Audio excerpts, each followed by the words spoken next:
Episode 76, Paying the Price. Never fear, girls.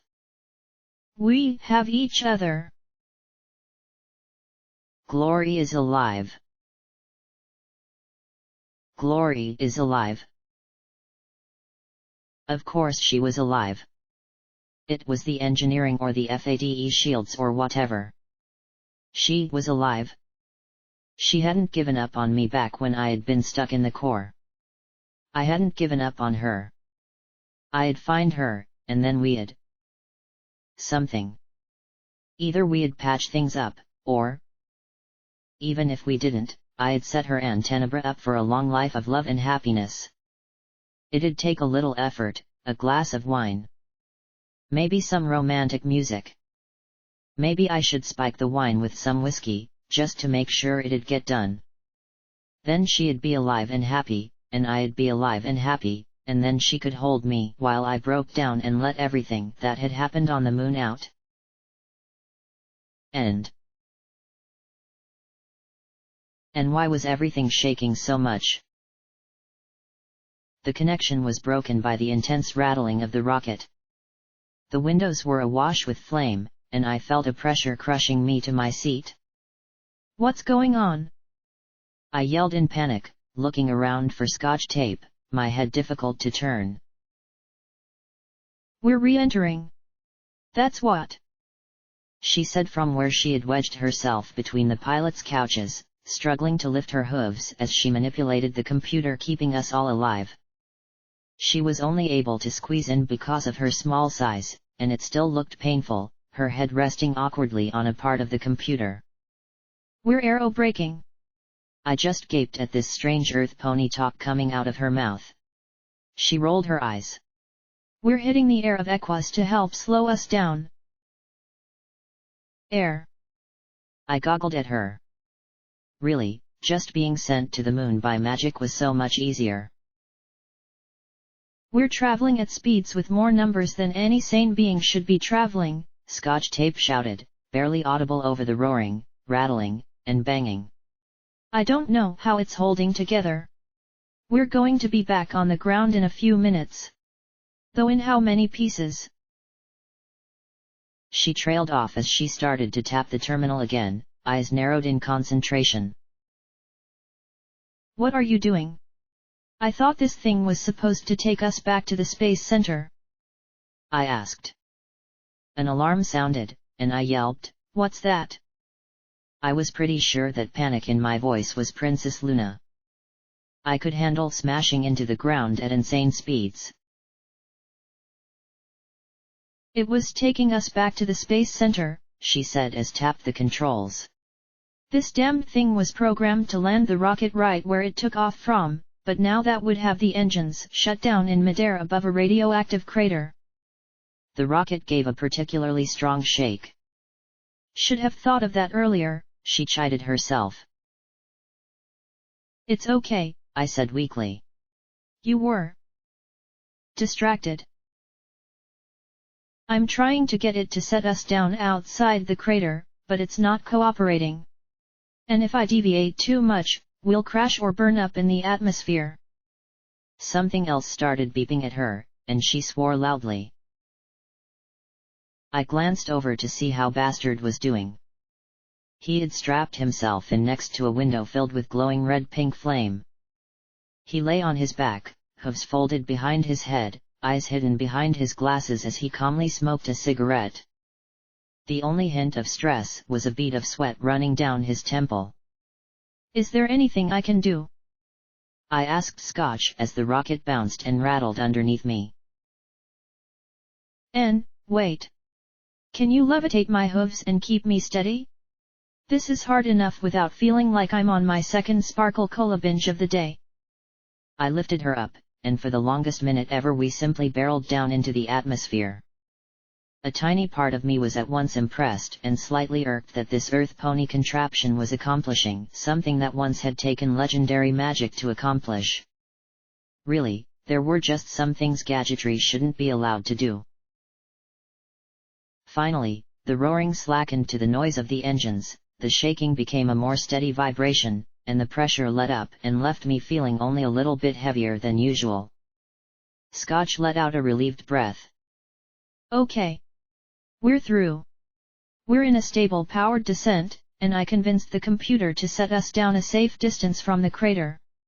We should be there in a minute or so. Scotch Tape said with a smile and nod, patting the device. Then she glanced at me. You seem happy, she said just a little bit accusingly, her eyes narrowing a touch. I saw something that might be good. The legate got beaten.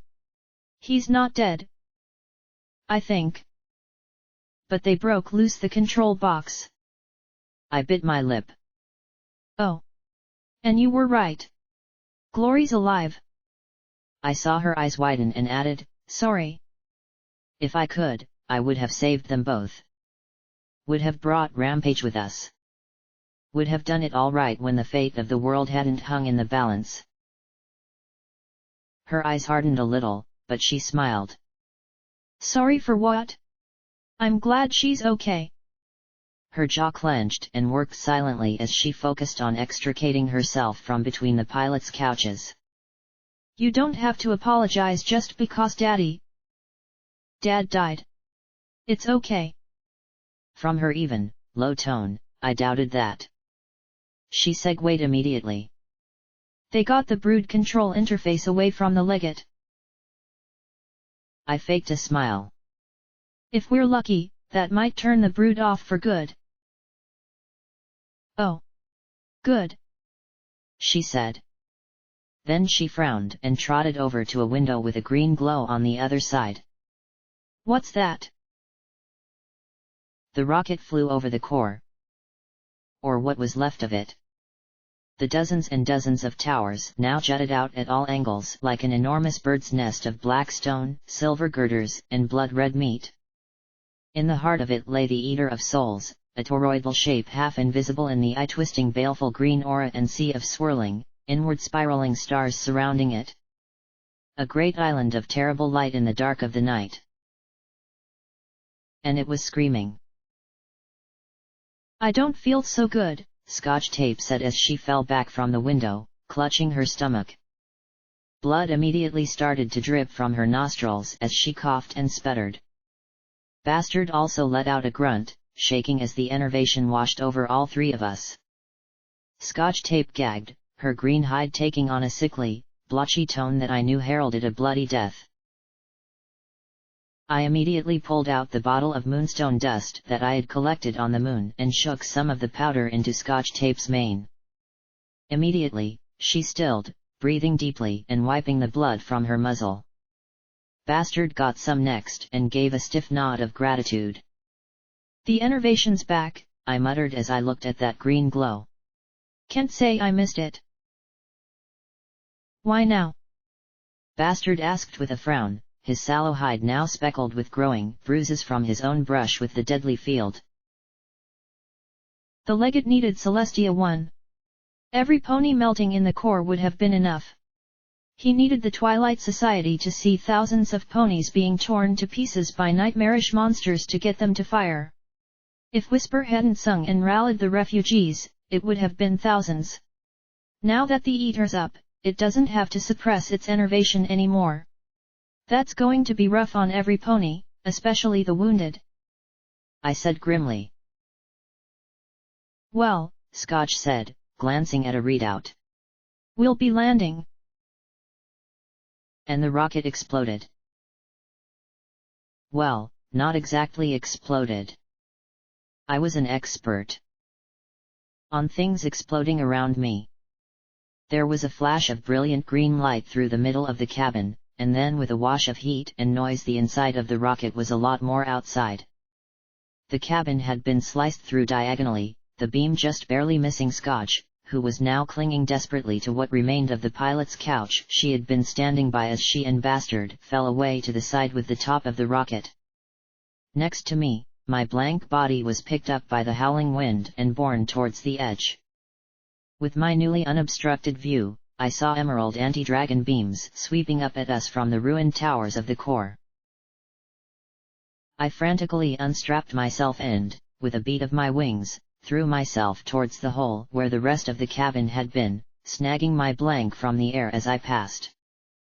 I dove over the edge, the intricate clockwork inside my shoulders whirling as I pushed myself towards the starting to tumble section of ship, now below me as the rocket's still running engines continued to slow it. More green beams lanced out from the towers, almost hitting the nose and me and grazing the rocket. I reached the nose, popped open the fingers on my other forehoof, and, with a combination of that and my wings, worked my way into what had been the interior. I swung my blank body around so Scotch could grab onto it, then moved over to where Bastard was already unstrapping himself. As I grabbed him, a green beam swept through where Scotch had been. My breath caught in my throat for a moment before I saw her with my blank body on the other side, having kicked clear into open air at the last second. Holding on tight to Bastard, I gave a powerful flap, and then, finally, we were all holding on to each other. Without me needing to say anything, Bastard spread his legs out wide to slow his descent, Scotch copying him. I wondered if he had experience plummeting towards certain death. But we were still be shot at. I only just had time to shove away from them before another beam passed through where we had just been. I flipped to the side to avoid a second beam, then snapped my wings open to let the air carry me above a third. Then I folded them to dive after my falling friends and... Ugh! Damn it! Just because I had the wings, I didn't have to be a Pegasus. I teleported underneath Bastard, my blank, and Scotch tape, slowing them with my magic. I am really getting tired of this. Bastard bellowed at me. You've only been dealing with it for a day, you baby, I replied, my mane crawling as I imagined one of those beam projectors zeroing in on me. I couldn't fly them down fast enough. Couldn't teleport them with me. Sweet sister, wasn't that getting old? Pull your limbs in and hold on, I said as I concentrated. What? To what? Bastard yelled at me. Scotch followed my instructions, though, and a moment later, so did he, the two of them clutching each other and my blank, now streamlined and held up by my spread wings. Then I dropped them. Not far. About 200 feet. Then I teleported down, caught them, slowed them, and repeated the process. Every time I did, the powerful beam weapons blasted at me, hissing with magical malice. Several times I had to teleport early and toss my friends to the side, away from a beam cutting through the air where they would have been. After what seemed like far too long a time, though, I had caught them one last time, and when I let them go, it was because they had hit the ground. With only a little thump. Scotch tape immediately kissed the earth. Thank you. I've never been happier to taste dirt. Bastard drew a bent cigarette, put it in his lips, and started to light it when the thing snapped in two, dangling by a fiber. From the glare, he sent me over the top of his sunglasses as I landed myself and folded my wings. Clearly this was my fault. I didn't care. I gazed up, only a little, at the rocket shining in the moonlight. It was trailing smoke and looked like it was going pretty fast and tilted too far over, but I could still hear the engines. For a moment, I thought that it would be able to land even in its damaged state. Then it passed out of sight behind a low hill, and a second later the distant roar of the engines was replaced by a tremendous, drawn-out crash, then silence. At least it hadn't exploded. But it looked like any plan to just fly back for Rampage after the Eater was taken care of was going to be a little bit trickier. Well, by magic or Earth pony gadgetry, I would get her down from there. Maybe the zebras had moon rockets too? They had missiles, after all. Bastard flicked the broken cigarette away, shook out a new one, and watched as it fell apart. It shouldn't be this fucking hard to have a smoke, he muttered, checking the others in the battered pack and salvaging a single mangled twig of a smoke before tossing the container aside.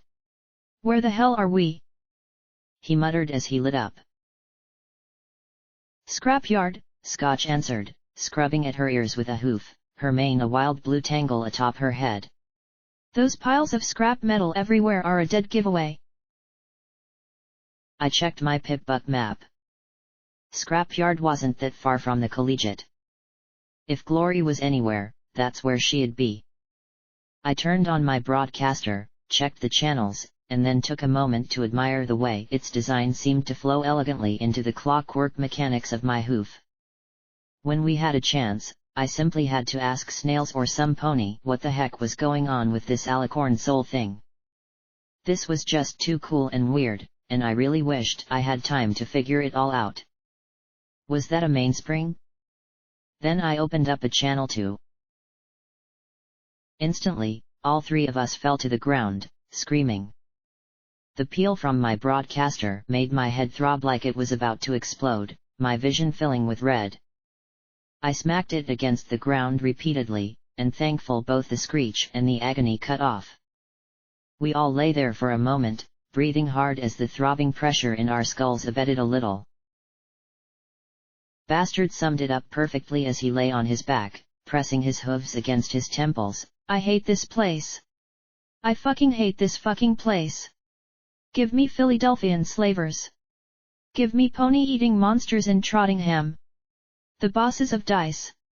Give me the taint plagues of Appalanta. Just get me the fuck out of here. It's not that bad, I said as I tried to push myself upright, failed, and relaxed on the nice, dirty ground. Once you accept almost everything here wants to kill you, it's actually quite charming. I turned to Scotch tape. What happened? I think there was some kind of magical feedback. Your broadcaster amplified it, she said as she struggled to catch her breath. Like. What's it called? The place the light bringer went. Canterlot. I groaned, finally sitting up. That doesn't make any sense. Unless Pink Cloud and the Eater's enervation are somehow connected. Or there's star metal in broadcasters. Or. I froze as I stared down the barrel of a gun. The gun was attached to a cyber zebra who was staring down at me. Shit, I muttered. This brood appeared no different from any others I had seen, and yet there was one fundamental difference: his bar wasn't red. Am I supposed to kill you now? The zebra muttered thickly, as if he wasn't used to using his voice. No. I answered. Bastard silently drew his guns, keeping them hidden under his coat. I motioned a hoof towards him, hoping he'd hold his fire as I slowly moved my face away from the brood's gun. He did, and the cyber zebra didn't even track me, just kept aiming at where I had been. Why do you want to? I can't hear it anymore, the zebra said with a small frown. Something's wrong. I know I'm supposed to kill you, but I don't know when. It's not answering me. He backed away and sat down. I'll just wait here. Can you tell me when I'm supposed to kill you? There was almost a plaintive note in his voice. Yeah. Sure. I answered as we lifted ourselves to our hooves. We're just going to go. We'll come back when it's time for you to kill us. I wasn't sure whether to be relieved or disturbed by the expression of gratitude the brood wore. We moved a little bit away. You have a really bad habit of not killing people pointing guns at your head, you know that. Bastard said sourly, eyeing the forlorn brood. What if that thing decides now's the time? I shook my head. I don't think he can. Zenith broke off the control hook to the legate. I think that's what he was talking about hearing. Then I blinked and added, jabbing a hoof at him. And didn't you have a gun pointed at my head? Doesn't mean it's not a bad habit, he retorted, scanning the junk piles. I'm seeing a lot of red. He muttered with a frown, checking his own pip-buck. I doubt all these brood are as messed up as that one. Hey! Relax. I said with a little smile as I put my blank body between my wings where I could carry it securely. I was seeing things on the way back. The brood were being dealt with, no problem. It might have been a nasty fight, but really, they're not as terrifying as Storm Chaser made them out to be. I stepped around a junk pile, smiling back at the other two. I bet things were just. Scotch Tape stared past me, her hooves clasped over her mouth as her eyes bulged. I turned, my flippant words choking my throat. Bodies. So many bodies. They hadn't been there long enough to bloat up, but the blood had thickened and darkened to a deep maroon color. Stallions. Mares. Foals. There were a few brood corpses, too, here and there amid the pony bodies strewn among the heaps of junk. Those bodies appeared like soft wax, twisting as they reverted back to the chaotic flux I had seen before. I had seen losses when I was watching the fighting. Big ones, in terms of numbers, importance to the war effort, and just how well I knew them. They hadn't been in vain, though, as much as I hated that they had happened, where I had seen fighting and loss, I had also seen victory. Now it hit me, hard, that the ponies I had seen fighting were, for the most part, much tougher than the average wastelander. I should have realized. Should have thought that if even they were taking losses. The brood had cut these poor people down like so much wheat before the reaper's scythe. No. I muttered as I stared at so many bodies. So many. It was just like Littlehorn. Walking among the still piles after the Pegasi had blown the pink cloud away. So many. Too many. Hard to imagine that, just a few minutes ago, I had been happier than I had been in days. Is any pony alive? I shouted out, heedless of the risk. There were a few blue bars on my EFS, far fewer than the number of reds, but it seemed like the hostile brood had moved west. They couldn't all be malfunctioning brood, could they? Some pony? Anybody? My shouts in the still air echoed back at me. I was rewarded by a little cough.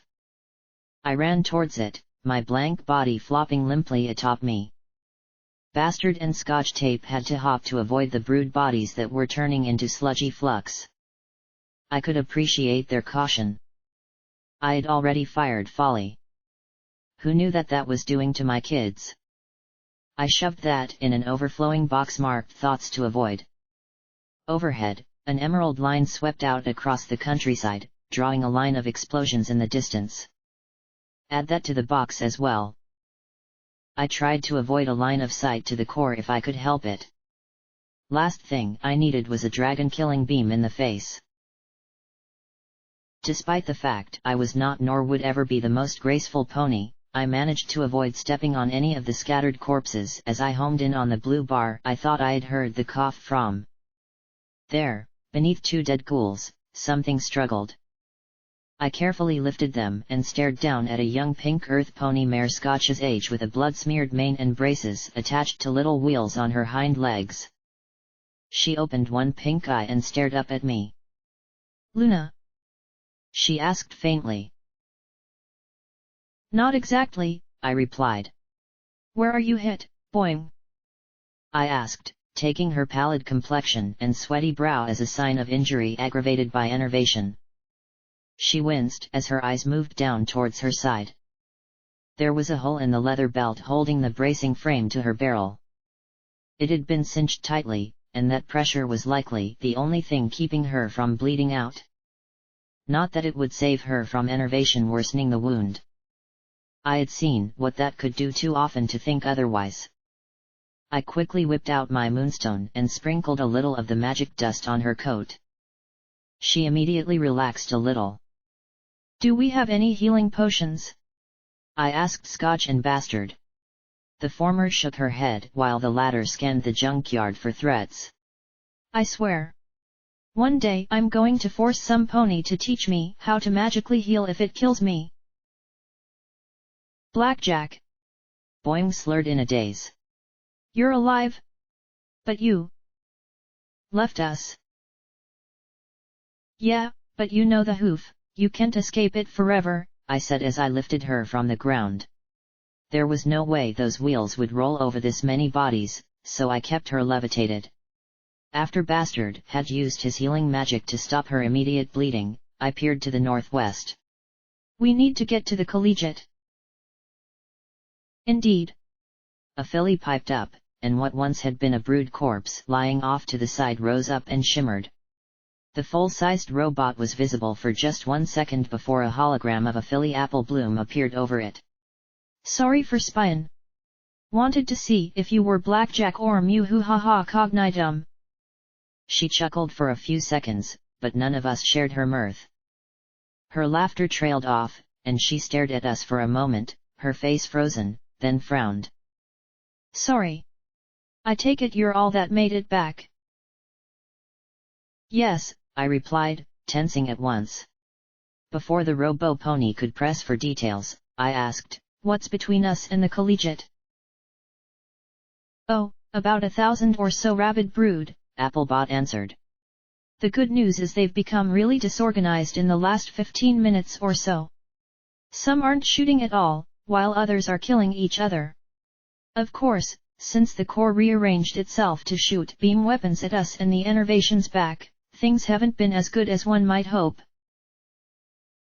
From above us came a thumping electric shriek, and I started, pointing vigilance up in time to see the white synthetic mare Sweetiebot standing atop a nearby scrap pile and launching a volley of bright, core green bolts from her horn that curved over the hill in the direction of the university, found their marks among the brood, and detonated in harsh green flashes that extinguished a hoofful of red bars each.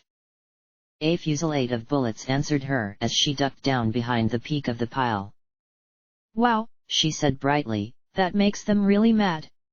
She paused and stared at all of us, then immediately smiled.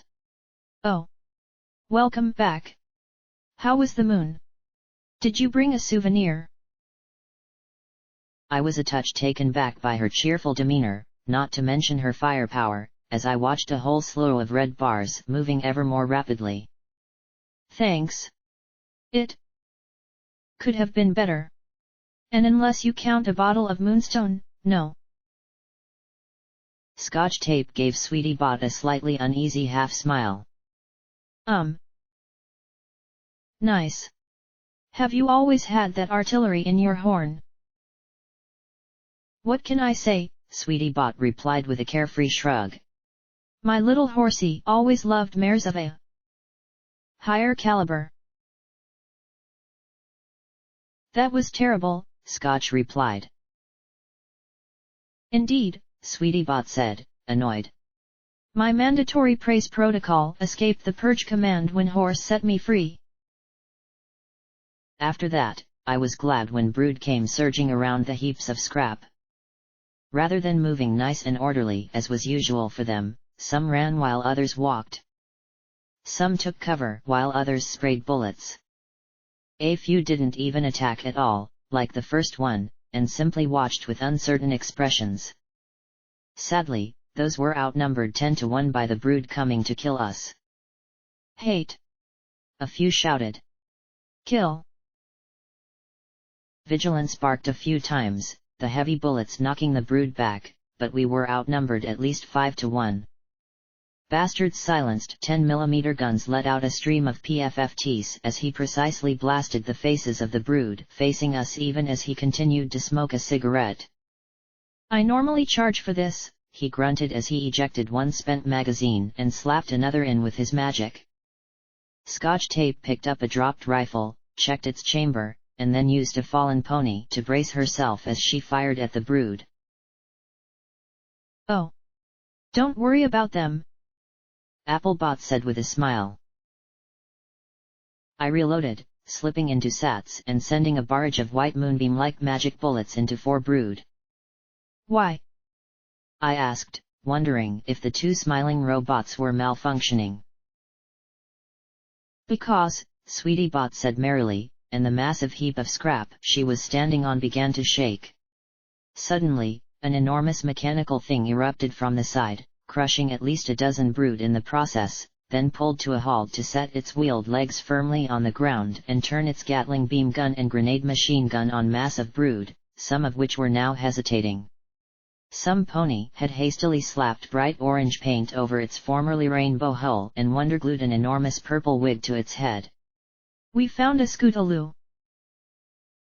Rainbow Dash is awesome. The robot boomed in a scratchy mare's voice at what must have been 100 decibels, charging forward, firing both weapons to either side, and simply running down the uncomprehending brood in front of her. 20% cooler. Sweetie Bot screwed up her face. Technically, a Scotaborg. The Ultra Sentinel has a non-standard bottled brain instead of a control talisman. She had somehow managed to get trapped in the Scootaloo exhibit of a derelict stable tech building, and the original protocols she was implanted with deteriorated somewhat. The white mare wore a faintly uneasy smile as she watched the robot laying waste to the brood before it. Still, she seems happy. It was hard to see otherwise as she blasted a swath of destruction that Diaz would have been proud of, raining down grenades and beams of flashy death as she raced around the battlefield. Red Racer is Radicalist Racer. It might not quite be a tank in terms of sheer mayhem, but it was more than sufficient. If a bit gruesome given the mixed corpses crushed under and dragged behind her. We need to get to the collegiate right away, I said absently. Touch base with every pony. Figure out what we're going to do. Glory would know. She was alive and smart, and she'd have a plan. I'd make hash out of it, probably, but between the two of us, we'd win. I had my body back. Had Luna's soul riding shotgun. I could do this. Yes, Dr. Triage needs to see you as soon as possible. I must say, it is pleasing that we didn't have to subdue and disassemble you. Sweetie Bot said happily. A little too happily for my tastes. I noticed she was peering rather closely at my pip-buck, and I felt a tingle of apprehension in my mane. What? I asked the robot. Oh, nothing. Just, you still have EC1101 in there, don't you? She asked brightly. I gave a wary little nod, and before I knew it, she had knelt and taken my hoof between hers. I really didn't want to blast a robot who had been helping so much, but it took quite a bit of restraint as she stared at my pip-buck in fascination. I can hear it. It's still intact. Even after everything you've put it through. It is. Applebot asked, moving in next to her. Now I was more embarrassed than wary. The robot looked up at me. You could use this to take over the Toko mare. I could. The robots nodded. It's an override and command mega spell, after all. It might be a little dinged up, but with the right connection, you could execute it and make the Toko mare do whatever you wanted. Applebot said with a grin. A little dinged up. Sweetie Bot said with an indignant little huff. It's like Horsey's board of directors through one of their summer retreats in Las Pegasus. The only thing it's missing are the hooker programs hanging out in the foyer. She nailed me with a dirty scowl. Really, Blackjack, you should take better care of such sublime digital artistry. Take control of the Toko mare. That had been Cognitum's plan, after all. I doubted that she anticipated the core being used to pull the eater to the surface. How? I asked as I stared at my pip-buck.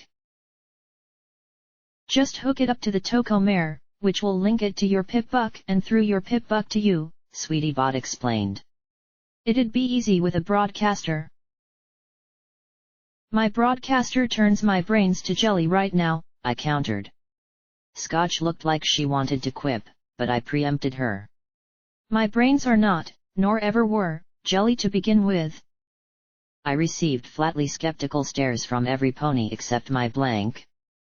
Can I do it without a broadcaster? I asked hotly. Sure. Just find one of the I/O port's horse installed. He's so clever. Sweetie Bot gushed, then worked her mouth as if something bitter had rested on her tongue. She shook her head and continued, they probably look like terminals. Then you just have to establish a connection and avoid breaking it at all costs while the program uploads and initializes the link. She tapped her chin. Horse was an undeniable genius, though. He would definitely have installed some sort of internal defense. Or, Scotch Tape offered, you could just dump EC1101 into it with no direction at all. That should muck up the works pretty well. She received scandalized looks from both robots. Or you could just fling your organic filth all over a beautiful work of art. Sweetie Bot snorted. That megaspell may be the finest synthesis of magic and logic ever crafted. It is a precious example of shining brilliance among the overflowing ugliness of this world. She groused, waving a hoof at the surrounding wasteland before turning to stare almost longingly at my Pip-Buck. Its perfection is plainly evident, even though I haven't interfaced with it yet. Fate of the world here, Scotch Tape replied flatly. Well, yes, but, Sweetie Bot sputtered. There's still principle to consider. Principle? Scotch Tape asked dully as I continued to ponder what they had told me. Principle to preserve something beautiful. Something unique. Sweetie Bot said with a hoof to her chest. Right. I'll see twice your principle and counter with a fate of the frigging world. Scotch Tape countered flatly. Glory would know what I should do. I really wished I had P21 to ask. Even Rampage's crazy advice would be welcome. They could have made the choice clearer. Cognitum had wanted to use the Eater, the Toko Mare, to restore Equestria. Unlimited energy. How could I deny that to every pony? But at the same time, there was no doubt that the Eater was evil, corruptive, and insidious. I'm pretty sure the Toko Mare's alive, I interjected. I saw it move. It screamed. Of course, Sweetie Bot said with a somewhat condescending smile. It's sitting on an unstable foundation. As for screaming, the initializing of a magical reactor emits sounds that could be described as screams. Don't ponify inanimate objects. It's alien, certainly, but it has never displayed evidence of thought or awareness and certainly doesn't possess the mechanisms necessary for either of those things. In terms I believe you would use, it is ultimately just a machine. Scotch Tape gaped at the robot, stretching a hoof at her, then at me, before throwing both over her head and moving over to where Bastard was watching the Ultra Sentinel fighting the Brood. After all those damned Brood tanks, it was good to see heavy weaponry on our side in action. Still, what the robots were saying? It was an idea. Take control of the Eater. It would eat Tom, but I could use all that energy to fix things. Besides, Tom had wanted all of us to die. And the cybernetic nightmare we had seen was just Cognitum's plan. I wouldn't have to do that. I could make things the way they were supposed to be. A strong, safe, secure Equestria. I could erase and undo 200 years of pain and suffering like it had never. I met the eyes of my blank and stared. Was it just me, or did my copy appear disappointed? The eyes were still vacant. There was no mistaking the thin thread of drool. Still, there was something in the tiny frown she wore, or the slight tilt of her head, as if she was questioning if I was really going down this train of thought. No. There wasn't a fix. No reset or erase buttons. I couldn't bring them back. Not any pony. Not P21. They were gone, and no amount of super powerful alien technology could change that. I let out a shaky breath. I need to get to the collegiate. I need to get there now. I think I need to end this soon. I stared at the blank and swallowed. I don't think being Princess Luna is good for me. I think I'm losing. Me. I turned to the others. Can all of you get to the collegiate safely and quickly? Scotch Tape nodded. I think so. Thanks to Bastard and that moon dust, Boing should be okay. She eyed the still stunned filly, who continued to stare at me in worry and awe. Okay, I said, then paused, meeting the eyes of the pink filly. I know I did wrong to you. I know you can't accept my apology, but I will try to do the right thing. Now Boing frowned more but still didn't speak. I turned away and motioned for Sweetie Bot to come closer. When we were apart from the others, I asked in a low voice, is it true? Did Glory survive the Balefire bomb at the Luna Space Center? The robot blinked at me a moment, then immediately smiled. Oh yes. Ghouls and alicorns were dispatched immediately after the bomb went off to find if you had died horribly or not.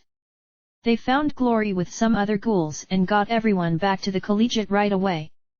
She's just fine. Fine. Glory was alive and fine. Well, good. That's good. I pulled away from her. Indeed. The robot said brightly.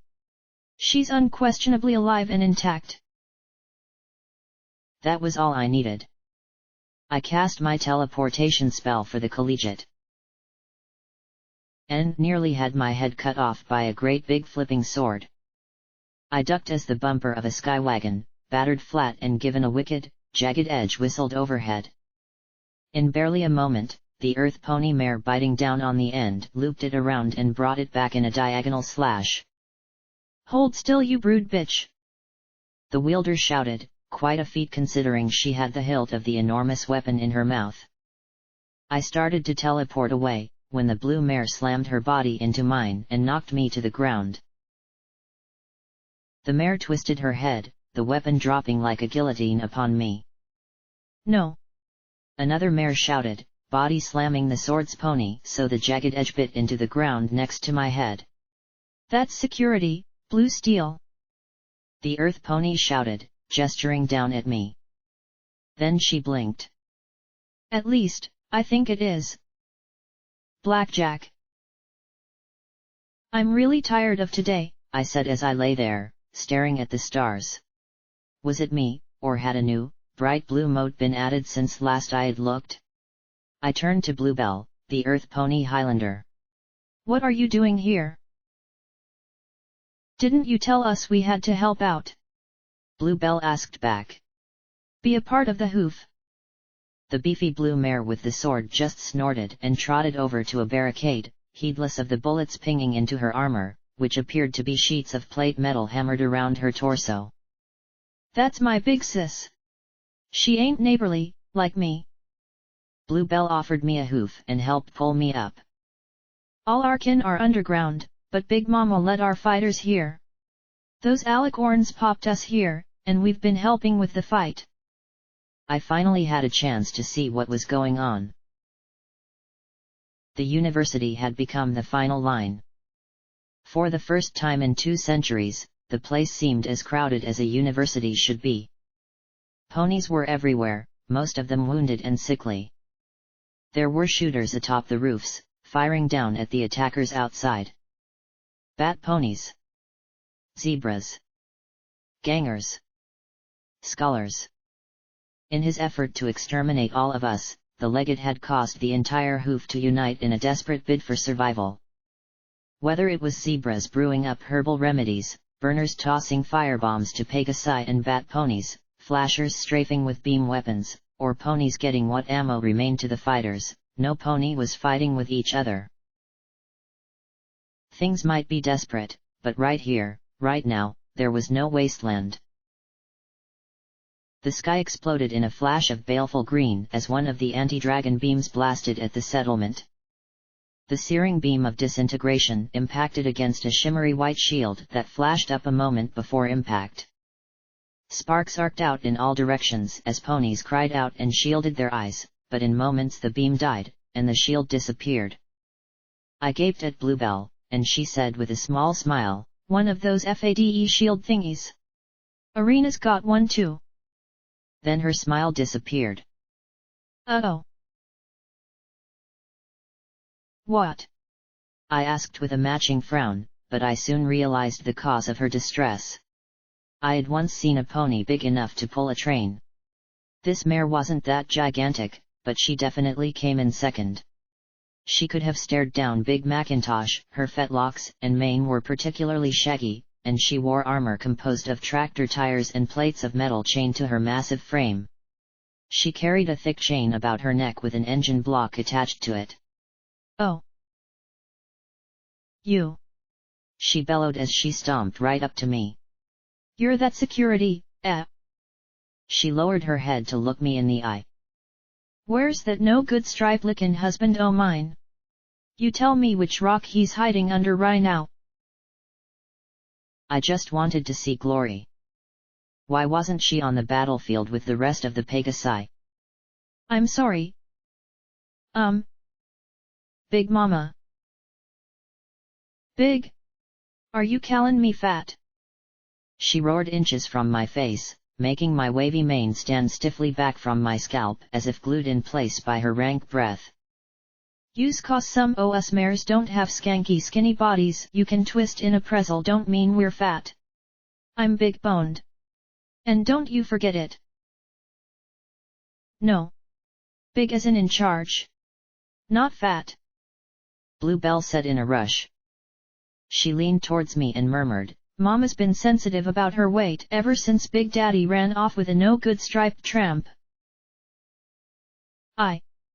And I wanna know where he is, right now. And don't give me no talk about him being dead." Big Mama roared. Okay, now I was getting annoyed by this over-amplified peasant. "Madam, I don't." There was a flash as a unicorn covered with explosives appeared adjacent to all three of us. Before I could enter Sats, Big Mama smoothly reached out with one hoof, hugged the startled unicorn to her body, and crushed her like a horned bag of twigs. She dropped the body, mashing it with 3 almost perfunctory stomps of her hoof, never taking her eyes off me. There was a muffled explosion under her hoof as something detonated, and she didn't even blink. My annoyance vanished instantly. "I don't know what to say, but he is dead. I saw it happen." Now Big Mama's eyes narrowed dangerously. "I thought you was on a rocket." I opened and closed my mouth a few times, then pointed at my horn. "Magic." She didn't move an inch. "I saw it. He drank something that turned him into light, and then he kicked a tank to death. Then he just disintegrated." Big Mama snorted, speckling me with goobers. "Disintegratin'? Likely story. More like turned him invisible so he could run off with his striped floozies. Gonna run off to some tropical beach with them striped sluts. Again. Martial arts my blue behind. Well, I'm not buying it." She lifted her head and bellowed, "You hear me? I'm gonna find ya and show you why nothing beats a good earth pony mare, less it is that earth pony mare." She turned and stalked off towards the fighting, swinging the engine block on its chain and annihilating anything striped that came anywhere near her reach. Was all I could say as I watched her go. "Yeah.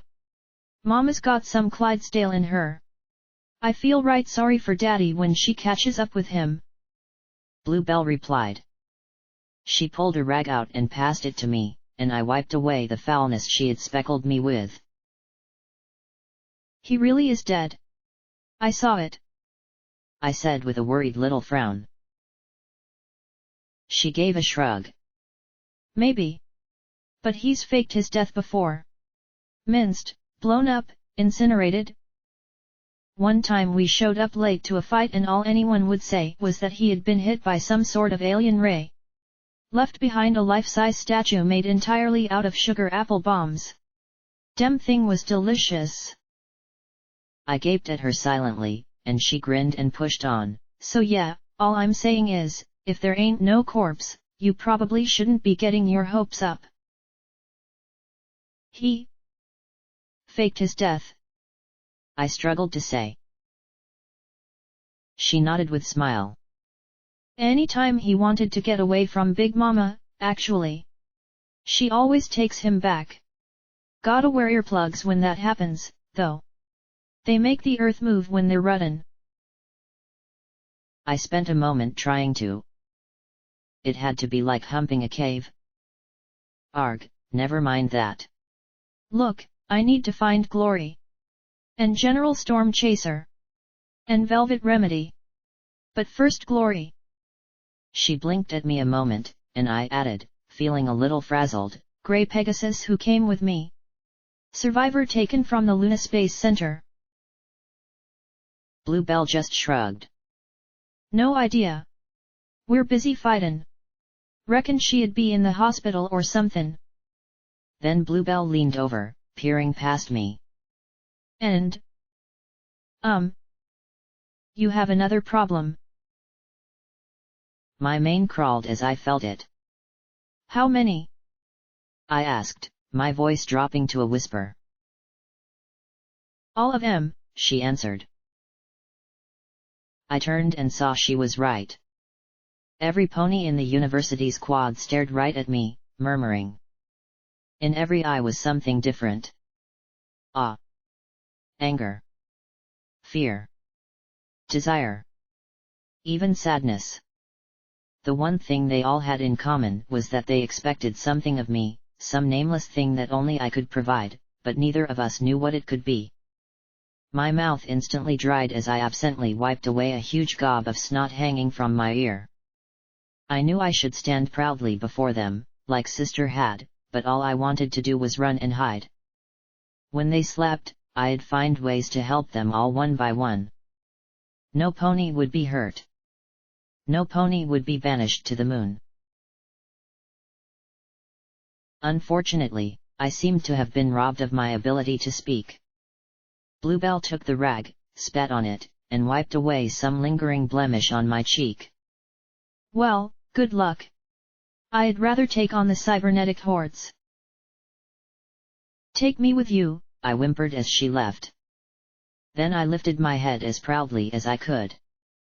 I'd walk just like I had all those months ago at Brimstone's Fall. Dignity. I walked forward, and despite the crowding, they made way for me to pass. As I did, so many reached out to touch me in passing, not obscenely, but as if it make sure I was real. Princess, I heard so many say over and over again. She's back. She's going to save us. I would. However I could. I would. I wanted to say as much, only one fear silenced me. Could I? Inside, it was a little better, with smaller halls and more ponies concerned with the injured than with me. So many injured. The doctors had run out of beds and resorted to placing the wounded on tables, then stacking the tables on top of each other, with sometimes 2 or 3 patients to a table. Most had boiled rags for bandages. Unicorns worked alongside zebras to help the wounded however they could, but at this point the best they could do was pass out glasses of watered-down whiskey. So, it's true, an acrid voice said behind me. I turned to see a familiar gray and blonde unicorn. Triage had never appeared so battered before. She wore a bandage around her head, and her horn had blackened with the telltale signs of magical burnout. The coat she wore was a patina of brown, red, and maroon. Thank goodness, though, for some pony who wasn't staring at me any differently than she had before I had left. Glory's condition. Suddenly, the hall filled with screaming as ponies started calling for Triage. She clenched her eyes and teeth, the cigarette in the corner of her mouth trembling. It's fine, I said quickly, just tell me where I can find her. She stared at me for a moment, then looked back over her shoulder at where 2 nurses were trying to keep a stallion's guts inside him. Was it just me, or were there tears in her eyes? Fucking enervation. She grabbed a passing green unicorn orderly. You. DA Vice Admiral. PA. The unicorn said dryly, in a strange accent. Short for. Whatever. Take her. She snapped, jabbing a hoof at me. To room 301. Top floor. End of the hall. Answer all her questions. She looked at me with something new in her eyes, worry. I'll catch up soon as I have him packed. Then she rushed away towards the stallion. PA didn't seem fazed by me or by the chaos going on around us. This way. The elevator is out of order, he said in a dull tone. I wasn't sure if there was something wrong with him, or if it was just all this. He caught my glance and gave a little sigh. Sorry. It's been a long day. I miss elevators. I glanced at his battered pipbuck and guest stable pony. Tell me about it. I woke up this morning a unicorn, and now look at me, I said with a small smile he didn't mirror. Mazel tov, he said as we trotted past the second floor. There was less screaming on this level and more soft whimpering and sobbing. We continued on to the third floor. So, I'm guessing you want to know about the patient's condition. Yes. Is she okay? I asked with a small and now worried smile. She suffered in excess of 30 grays. She has acute radiation syndrome. Nausea and vomiting. Acute diarrhea. Severe headache and fever. Impaired CNS function. Fatigue. Shock. Okay. I had been there before. But you're giving her Rad-X and Rad-Away, right? We've purged the radiation from her body, he said neutrally. A growing sense of unease filled me as we stepped onto the third floor. Everything was silent on this floor, except for the soft sound of weeping. But she's going to be okay. I darted in front of him. You ran her through your magic Healy machine, right? We started to walk. He moved as if in a daze. The patient was given 2 rounds of intensive medical intervention upon arrival, and a third an hour later. Experimental proposals were rejected in light of so many casualties needing intensive medical intervention. We passed a room, and I spotted Velvet Remedy, Calamity, a battered and dinged-up Cyber Pegasus, and a stallion I recognized from the meeting as lens flare clustered around Wind Shear, weeping openly. Why? Calamity blubbered as Velvet held him from behind. Why? He got the link set up for line of sight, the cyber pony, Silver, I think she was, said. Soon as it comes, she'll be able to help us herself. No. It's just. Why'd he have to die? Tain't right. Pride or gut shot going out. I could accept that. Why can't the good ones live? Calamity said as he turned, crumpled to sit on his haunches, and pressed his cheek to her chest. He died like he wanted to. As a wonderbolt. His lover said in a shocked murmur. Velvet spotted me through the door, her eyes widening a moment in surprise, before her lips curled in a sad smile as she shook her head a little. Had she ever lost some pony like this as well? Did she have family? I didn't really know. As we walked on, I asked PA, You couldn't save him? Magic's not all powerful. Sometimes a body's just suffered too much injury and abuse to be saved. He said plainly as he walked along. But you saved Glory? Right? I asked. Down at the end of the hall I could see her family clustered together. You put her in the magic Healy machine 3 damned times. You saved her. I froze, and then whispered, Didn't you? He didn't respond. The lifeless eyes. The dead expression. I left him, breaking into a run down the hall. Time seemed to slow, the sobbing fading away to muffled, underwater noises. The faster I tried to run, the slower I seemed to move. Everything in sight had a particular clarity to it. Like the white Pegasus mare Morningstar hugging the golden branch to her chest as she wept openly. The hollow expression on Moon Dancer's face as she held the weeping white Pegasi fillies lambent and lucent. The dead look on Dusk's face as she hugged an Enclave helmet to her chest, eyes staring past me. I rushed past them all to the door and pushed it open. Beep. No. No, no, no, no. Beep.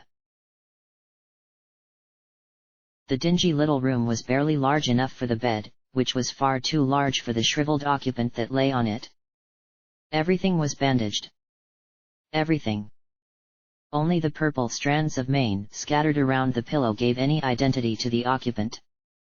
An four-stand in the corner held a bottle of purple fluid in which a few crystals of moonstone floated in a second, smaller bottle that held a clear fluid, again with moonstones. Sky Striker, her father, sat beside her. His physical wounds had healed, but he appeared scarred down to his very soul. His plum hide possessed an almost zebra-like appearance with the lines carved in his sides. On the other side of the bed sat a particularly ragged, exhausted rover who clutched a number of rolls of old, thick paper to his chest. He snapped his head up, sniffing at me a moment, and then rose to his feet. Sorry. Sorry. Dogs is sorry. He muttered as he pushed past me and slipped out into the hall. I took Rover's seat across from Sky Striker. She knew you were coming, he said. He didn't raise his eyes, his gaze fixed on his daughter. Knew you were alive. That you would be back. His jaw worked as he shook. Can you help her? Do some kind of princess magic stuff. Rancor made the words hiss. I wouldn't know where to begin, I whispered. Maybe Luna might. Luna probably had that knowledge, but I didn't have Luna's knowledge, just her soul. Figures. He growled, lifting his eyes at last to glare at me with seething anger. Goddesses. Magic. What the hell is it worth if it can't save my girl? He demanded, surging to his hooves. You're supposed to be her friend. Her love. That's what you were supposed to be. You left her behind. He roared at me from across the bed. You left my baby to die. Shh, Daddy, the bandaged form croaked, talking as if she was speaking from a million miles away. No, I told you. You promised. I'm not blowing her sky-damned head off. Sky Striker bellowed at me. Skies above, how I want to right now. Left my guns outside, just to make sure. He hissed as he glared at me in malice. Security saves ponies. Look. Look at what you've done to her. He shouted, sweeping his arms wide. You did this to her. He shouted, tears spilling down his plum cheeks. I only felt numb inside. I couldn't answer. Not when he was right. I'm sorry, I muttered, saying what I always said when I had nothing to say. The legate. Oh, sure. He might have fired the missile, but who was it that had her there to begin with? You. She was almost rid of you. She should have been rid of you. Everywhere you go, you ruin and destroy lives. You're a walking epicenter of death and carnage. How many ponies are you going to kill in the process of trying to save us all? He barked at me. Something broke inside me, exploding out in a fiery wall of rage and angst. Enough, peasant! I screamed back, and with all my telekinetic force, I slammed him against the wall. How dare you speak to me like that? I have done and endured more than you could possibly imagine. I roared at him. The door slammed open, and Dusk and Moon Shadow rushed in, seeing me pinning their father to the wall. "Drop him," Dusk said, her whole body tensed. "Now." What was I doing? Had I really just called him a peasant? Really? I let him drop and backed away into the corner of the hospital room. Sky Striker landed, trembling, glaring at me. "Meeting you was the worst possible thing that happened to our family," he muttered before limping over to Dusk, his head bowed, tears forcing themselves down his cheeks as he grimaced and struggled to stay strong. The hollow-eyed mare and Moon Shadow escorted him out. Then we were alone, the room quiet save for the beeping and the labored breathing. "Shh. "Is okay," Glory muttered. No.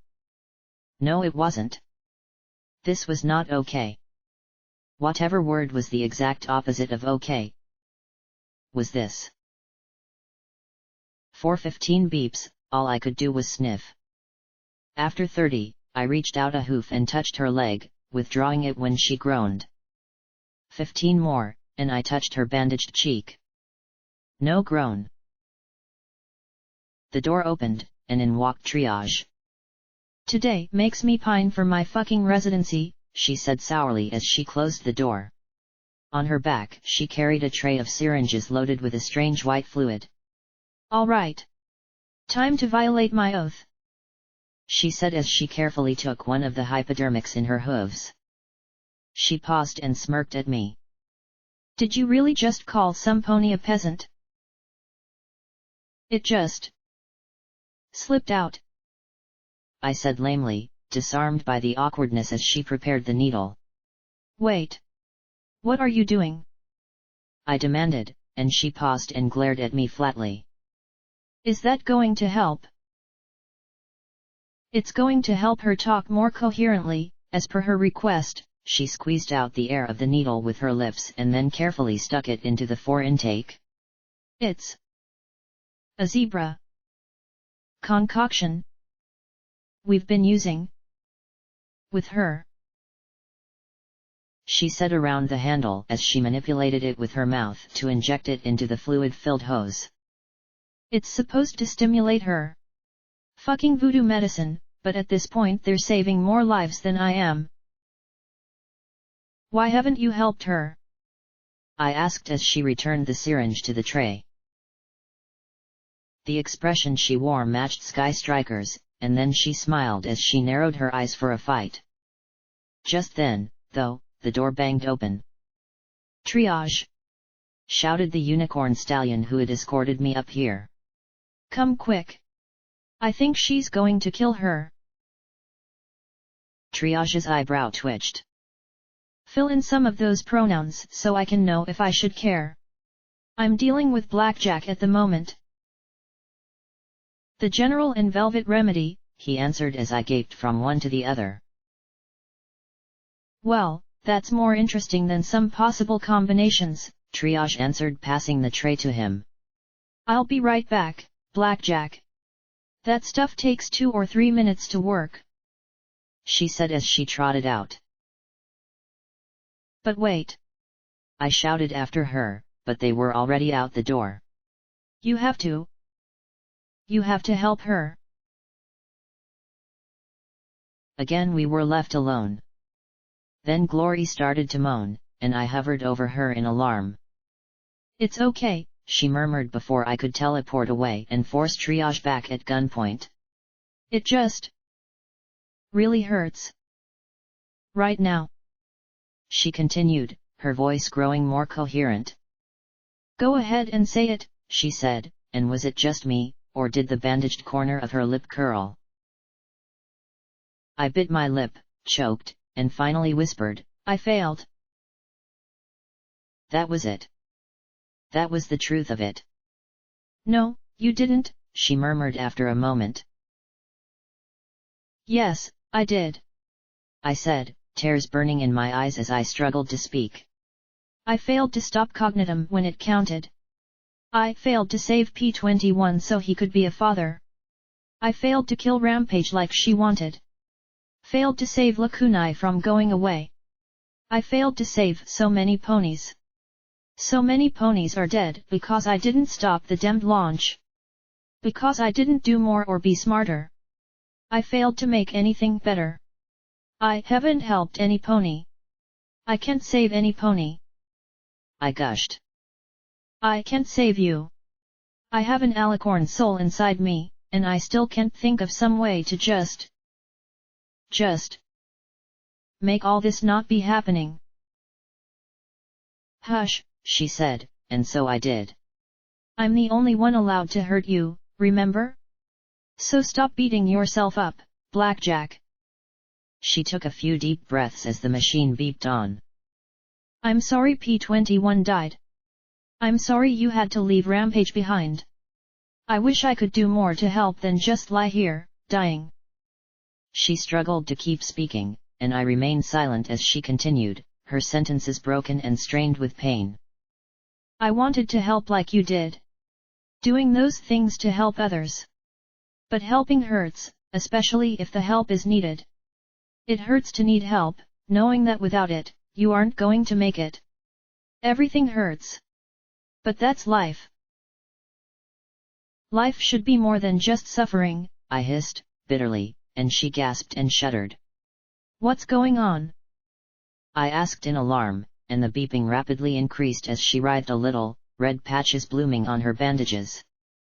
I'll get triage. No. Glory said loudly, making me freeze. Don't bother her. Nothing she can do. Each word was a gasp of pain. Eventually, she relaxed, and the beeping receded. The potion is countering the painkillers, she muttered hoarsely. Sorry, I replied in utter futility. It's okay. I'm glad to talk with you, one more time. She lay there, breathing for a moment. Life's not just suffering. There's joy, too. She whispered. I was happier than I'd ever been, traveling with you. You made me happier. If it hadn't been for you, I would have died under that floor, alone and too terrified to dare escape. But with you, I made a difference. And that is what you do, Blackjack. You matter. You make other ponies matter.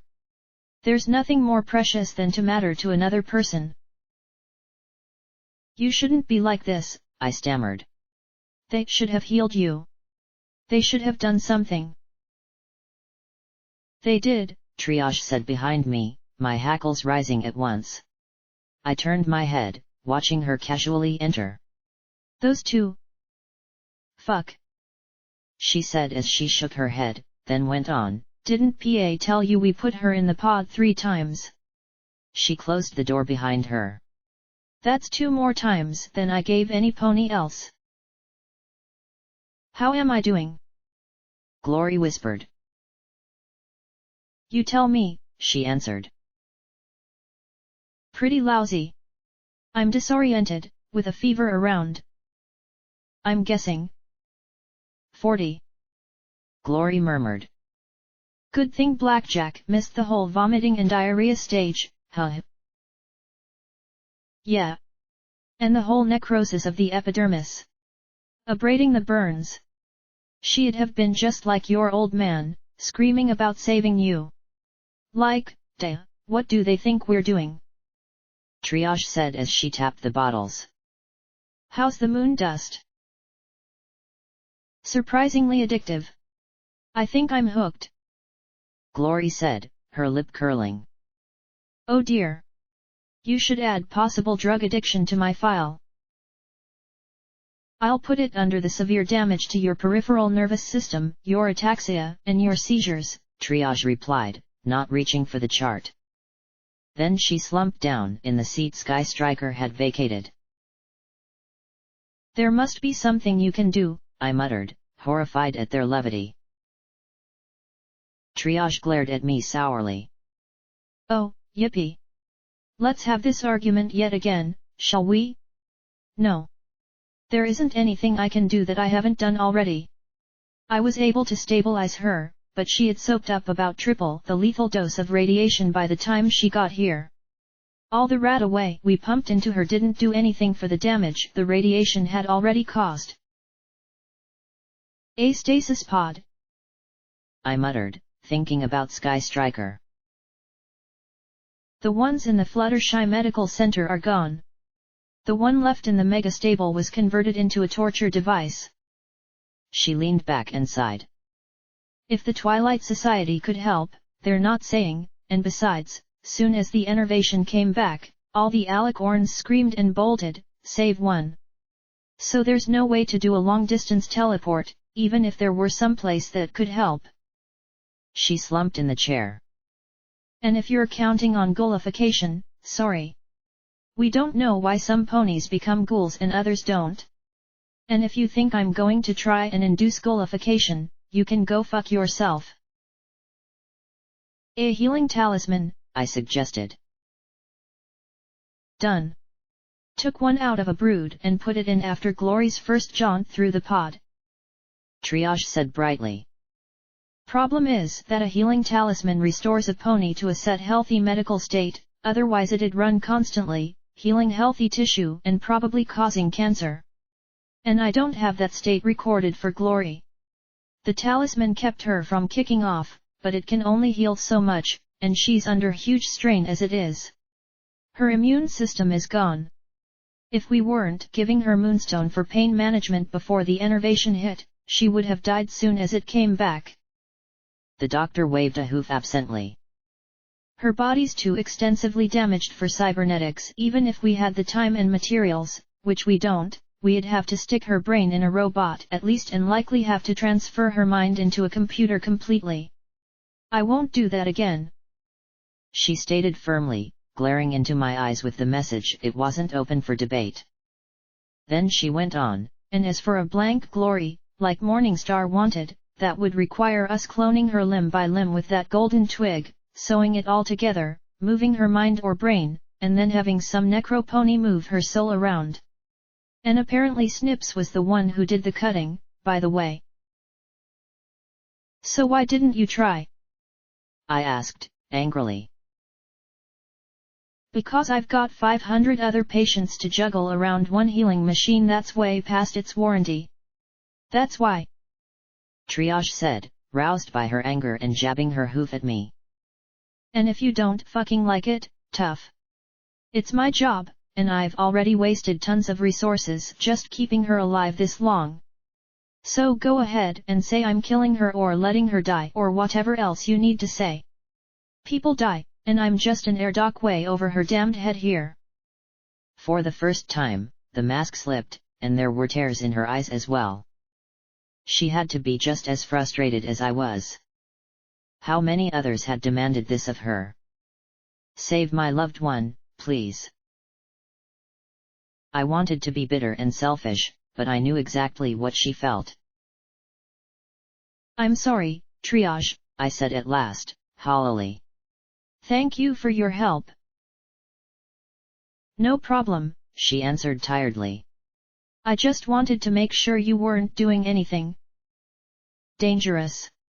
Also, when you have a chance, come to the third floor nurses station. I think the General and Velvet Remedy are going to kill each other over that damned control box. Just so you know. Triage said with a half smile before checking the IVs. I wish I had some antibiotics in whole blood, but I guess it wouldn't buy much more time. How long? Glory murmured. She checked the beeping machine. You've got bradycardia. Blood pressure's down. Blood oxygen levels down. Yeah. Not long. Glory suddenly started jerking and trembling in the bed, and I reached out to hold her as she shuddered in my embrace. Yeah, that's not going to help either. Triage just shook her head. I think that's number 19 or 20. Damned nursing staff. Really should keep a better record. She muttered as she rose to her hooves. I resisted the urge to shoot at her as the seizure passed through Glory. The attack passed in a few seconds. I need to get going, Triage said. My horn might be scorched, but I can still sew a suture. She turned to Glory. What do you want me to tell your family? Glory didn't answer. She just gasped and trembled in my arms. Fair enough. Triage muttered, then stepped out, closing the door behind herself. I held Glory tighter. She cried out in pain, and I immediately pulled away. No, she whimpered, please, don't let me go. I held her, a little more gingerly, afraid of hurting her, but then, I'd always hurt her. Least I could do was give her what she wanted. After a little bit, she stilled, making shallow breaths. Could you do one of those mindscapes? Like you shared with Tom? How could she know about that? Maybe, I said, then touched my horn to her brow. A mind was like a series of pools. All I needed was a pool that connected me to her, and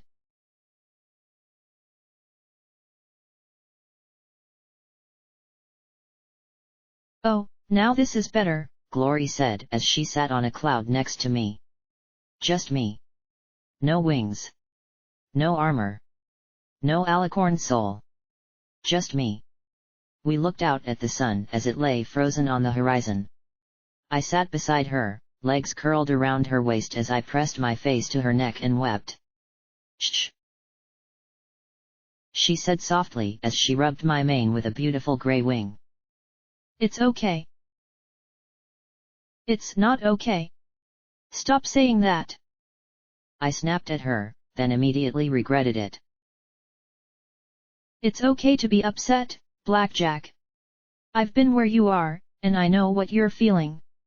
I was lucky enough to be able to bring you back, even if I lost you a little along the way. I know how much it hurts. She squeezed me tightly about the middle. It doesn't matter.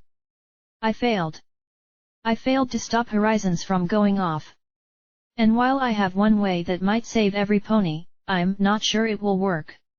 I feel like I'm turning into Cognitum, or Luna, or some pony who isn't me. I said, then swallowed. And you're going to die, and... She touched a hoof to my lips. Shh! Don't worry about that. I have something to tell you. She closed her eyes. I've been thinking about how you can beat the Eater. I stared at her. How could she know? You were there when we were with Tom, weren't you? I asked quietly. Moonstone does have wonderful pain management properties. It also seems to have quite a few side effects. Ever since I was put on it, I could see you on the moon and on your way back. She paused and then frowned at me. By the way, Scotch tape, and bastard. And she smacked me upside the head with her wing. Ow! What? What did I do? I protested, leaning away from her, but in spite of everything I wore a shaky smile.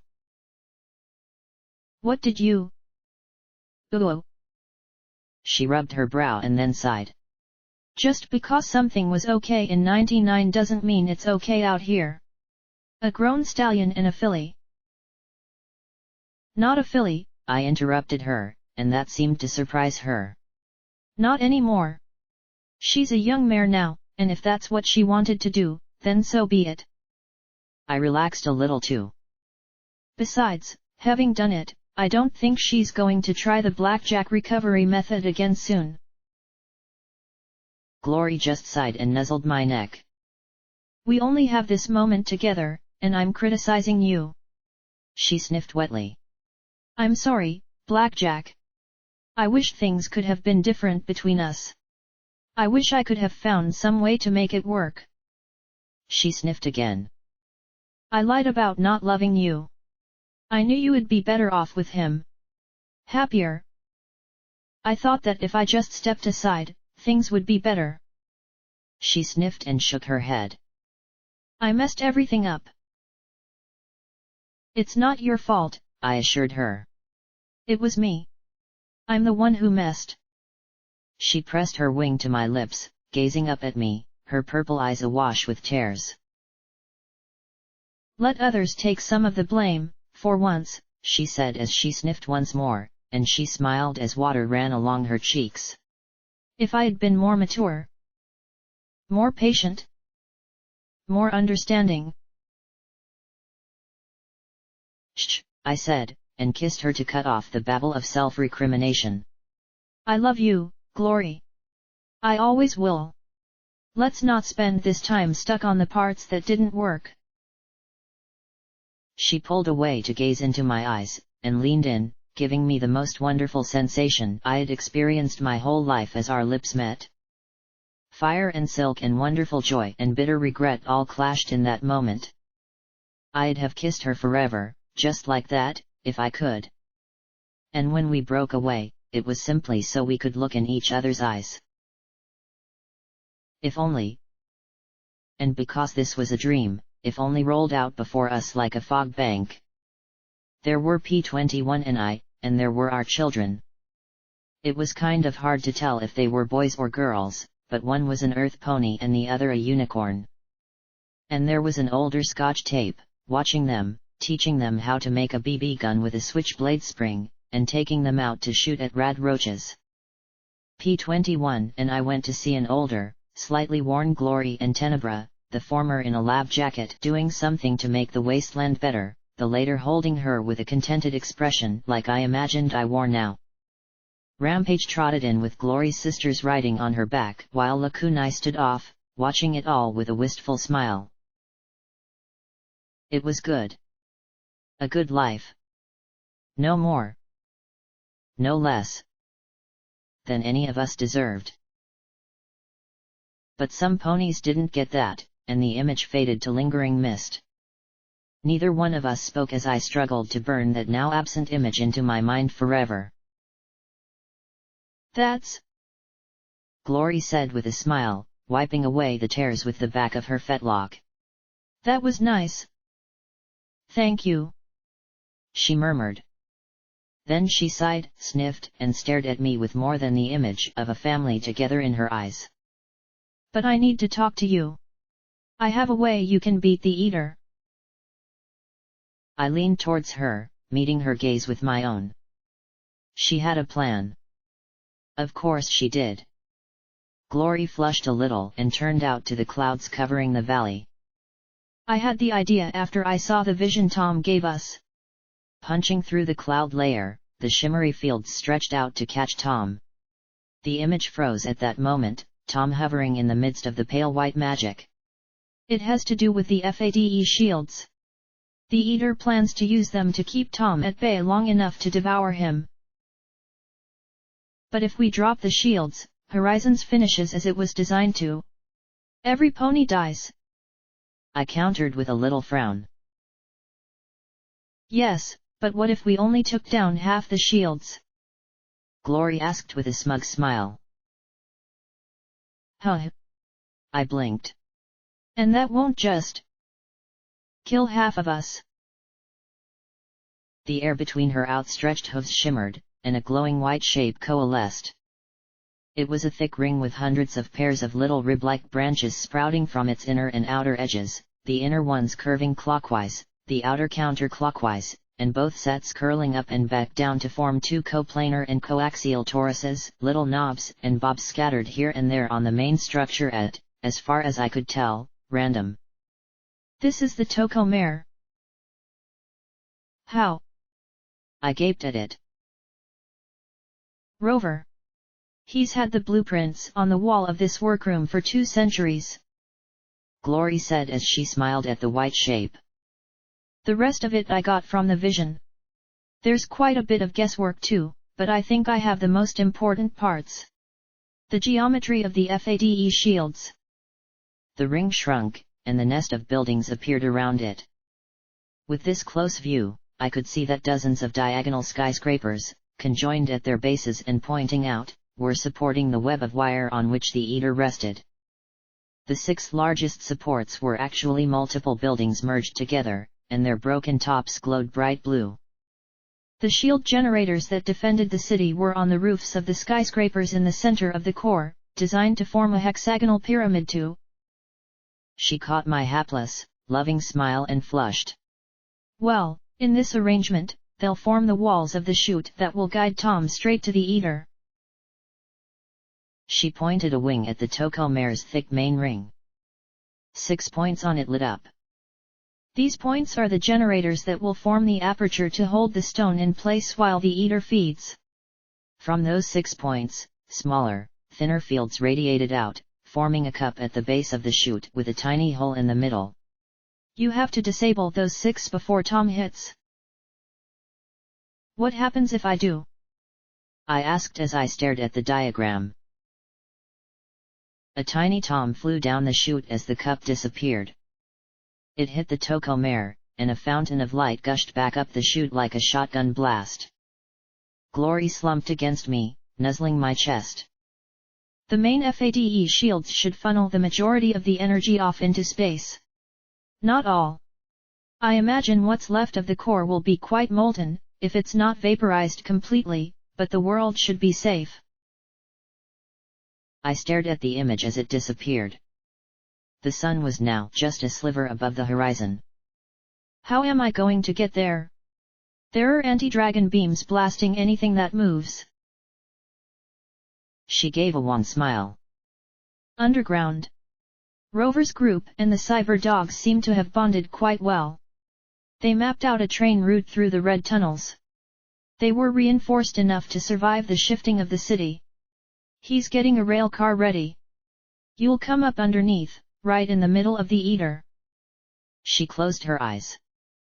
Charity is already trying to convert our moonstone into shells. You can use the destroy the star metal FADE housings. Where did she get enough moonstone for that? Golden blood. Some of his agents stole samples from the Huffington Museum of Natural History. A plot he put in motion before his execution. There should be enough for half a dozen rounds. Plus what you brought with you to help keep you safe from the enervation. She said, smiling up at me. I took a shaky breath as all the images disappeared. That moonstone. Amazing stuff. You have a heart of moonstone, Glory said as she pressed her cheek against my chest. How are your babies? I sniffed and gave a little choking noise, even though this was a dream. They're alive. I need to get them out of me. They're just not safe with me. I shot Folly. They've been exposed to flux. She nodded. And a reinforced uterus isn't going to be ideal for them much longer. Babies need room to grow. She closed her eyes. I talked to Triage. She'll do the surrogacy spell. Grace has agreed to be the surrogate mother. I stroked her mane as she glanced up at me. Hopefully, it will make going against the eater easier. I honestly had no idea. My rational thinking was rapidly breaking down.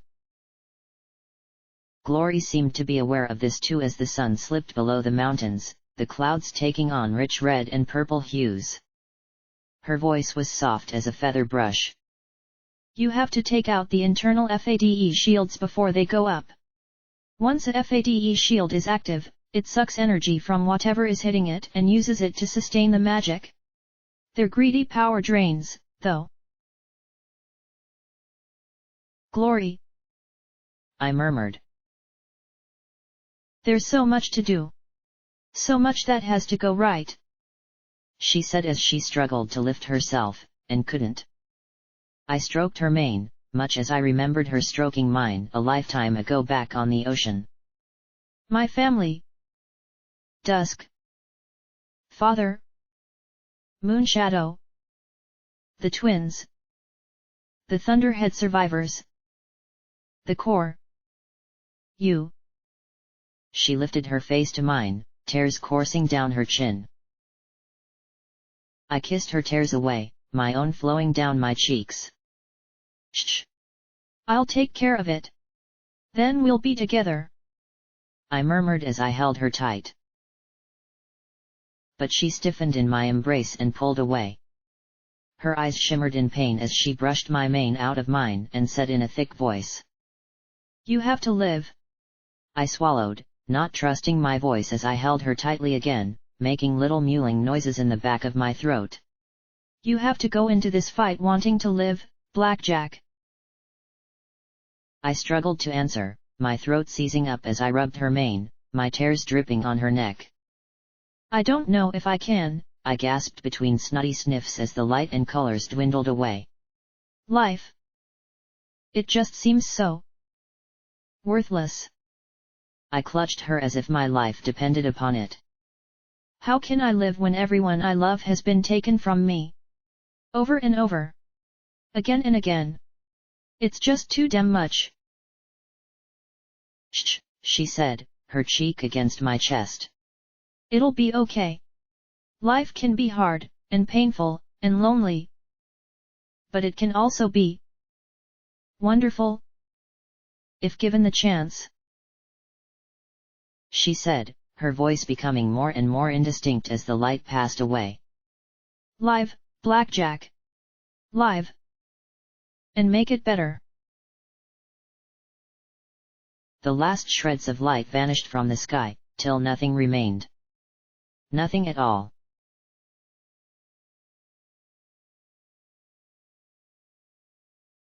I held her tightly in my embrace, even though she was gone. My magic killed the alarm sounding from the bedside equipment.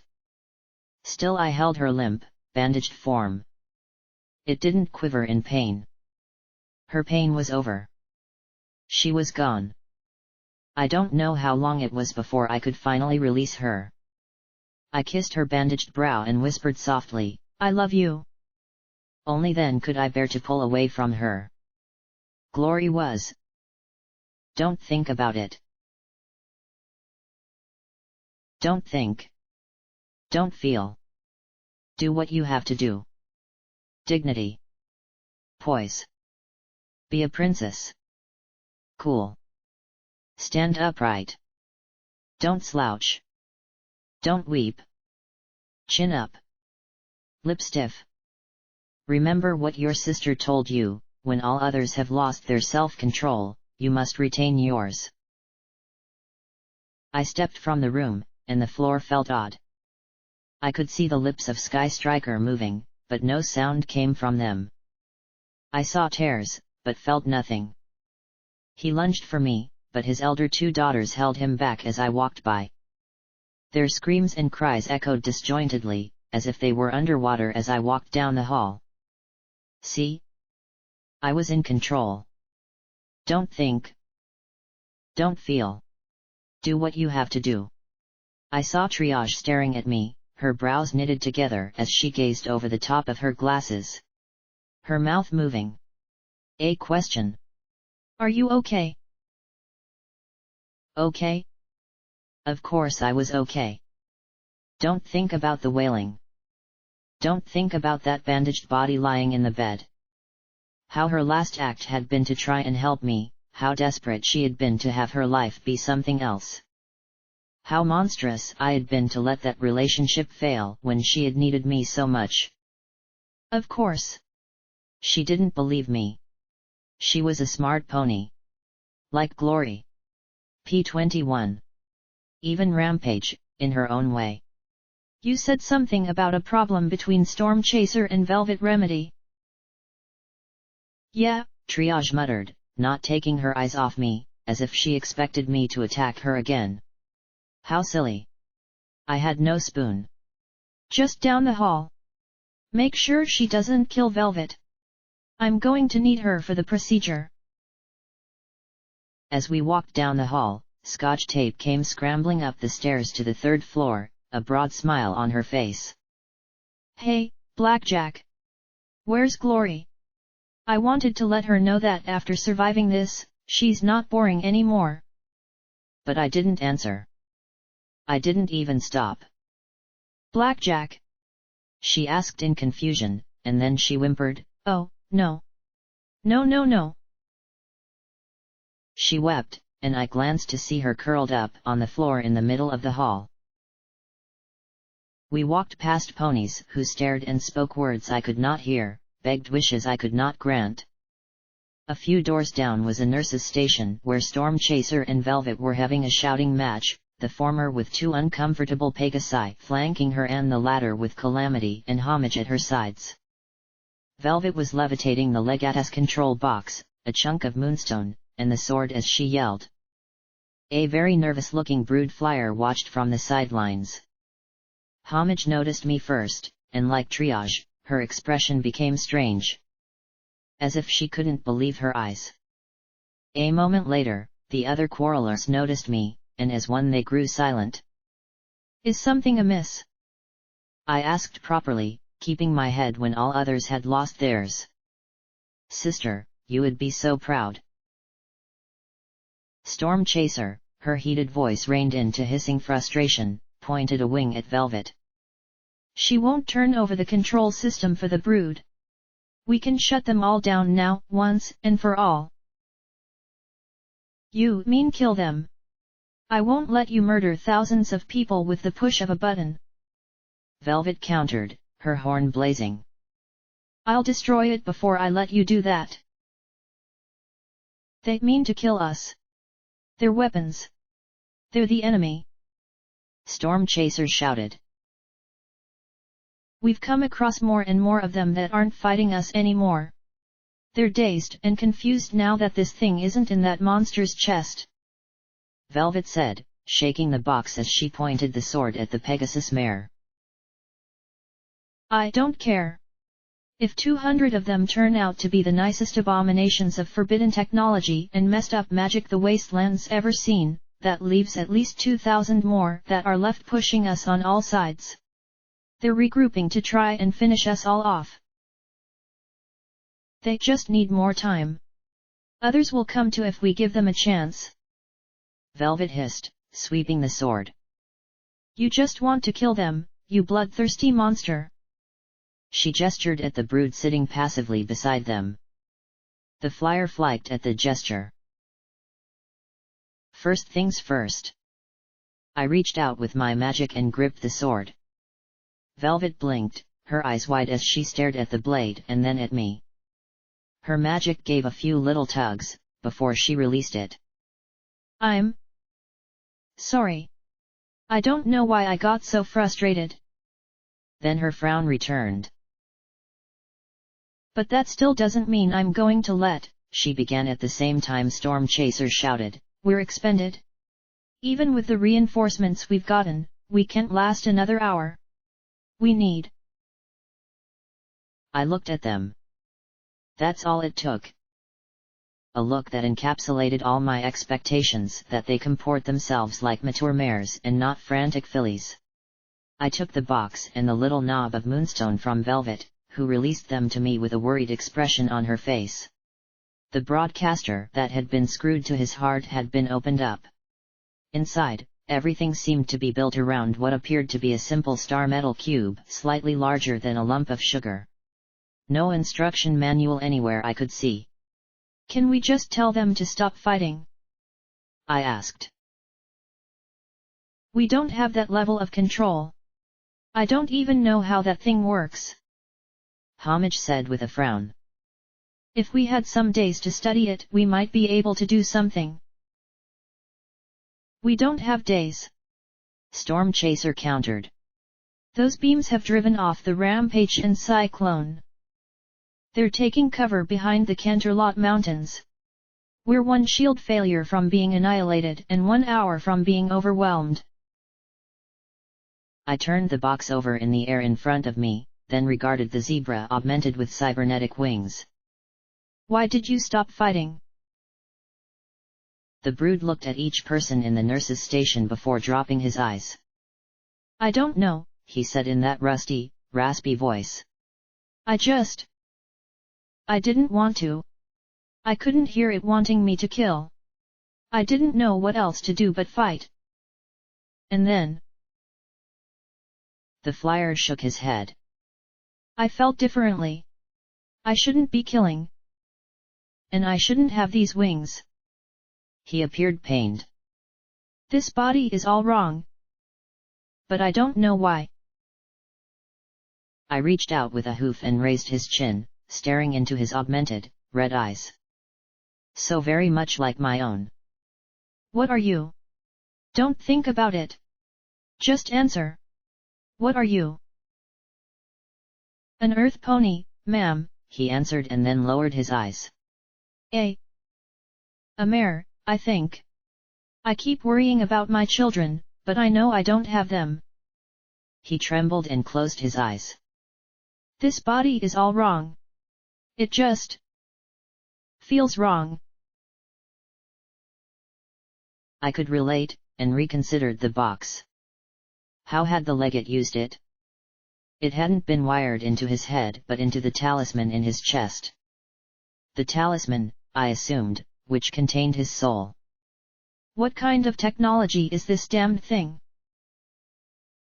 It's not really technology, a filly quipped. We all froze, and I turned to see Pythia sitting on a crate across the hall from us, consulting her map of the stars as she dangled a crystal above it. She glanced up at us. Scotch Tape sat beside her, forlorn as a kicked puppy. What? If you're gonna hold a meeting somewhere, you might at least make it a place with a door. I held up the box. You know how this works. You're surprised? She asked with a smug little grin as she folded up the map carefully and tucked it into a worn knapsack, then jumped off the crate and trotted over to us. I thought you might have a clue, given you're now Luna. Aren't you supposed to have all kinds of evil star and soul knowledge? The impudent zebra filly smirked up at me. Hello? Is there any blackjack left in there?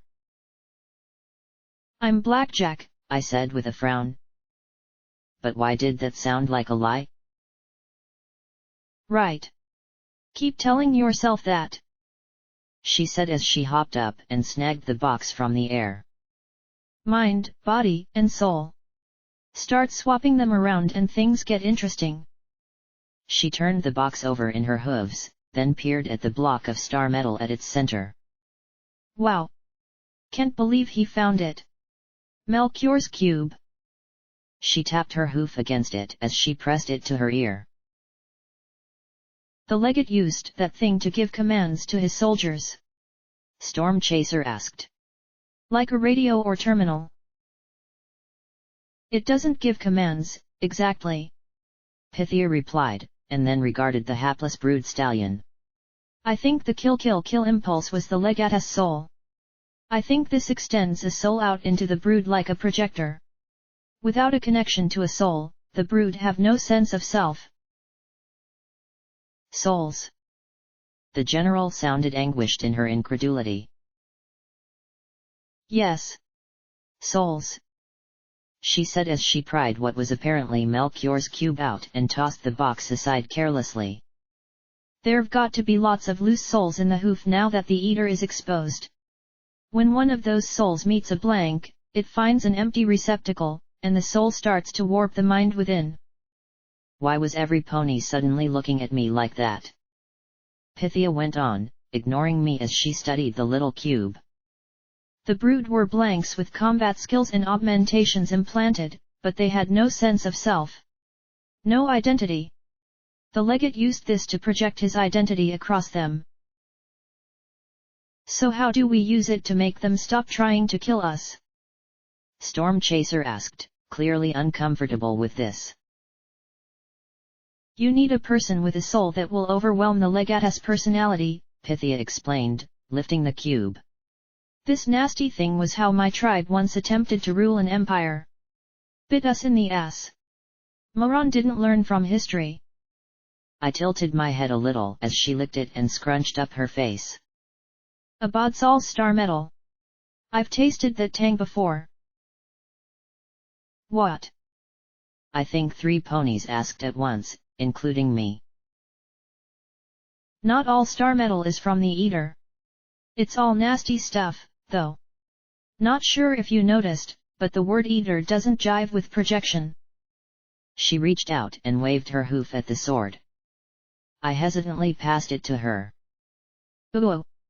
Dominant star metal. She gave a few swings in her hooves, and I noticed she seemed uncannily skilled with it. I want to start commanding and killing already. She set it aside and looked up at all of us. Star metal comes in different flavors. Some of it simply drives you crazy. Some of it will make you sick. It can slowly suck out your soul. Some of the stuff even whispers if you listen closely enough. How do you know this? Velvet asked. No offense, sweetie, but I'm Star Kateri. Creepy zebra soul and star shit is kinda our whole deal. She replied. And if you call me sweetie again, I'll personally get a dead star to piss on your wedding day. That definitely cut off all inquiry in that direction. We shared an awkward moment, and then Triage coughed uncomfortably, mercifully breaking the silence that had settled on the room and giving me the opportunity to ask, so what do we do? Velvet Remedy frowned. We could do nothing and see if other brood come across souls. You could, sure, Pythia said. Right now I think the Eater is drawing souls from all across the world. This is its moment of rebirth, after all, and those silver rings are probably pumping out more enervation everywhere. If you listen, you can hear the screams. I did not think about that. If I thought about that, I would scream and never, ever, be able to stop. Of course, not all souls are equal, nor nice. I'm sure there are plenty of raider souls out there. But yeah, sure, you could do that. She finished with a grin. Then she held up the cube and asked, so the question is, know anyone with any experience having their soul linked up to a couple thousand perfect killing machines without going completely insane? We all shared a look.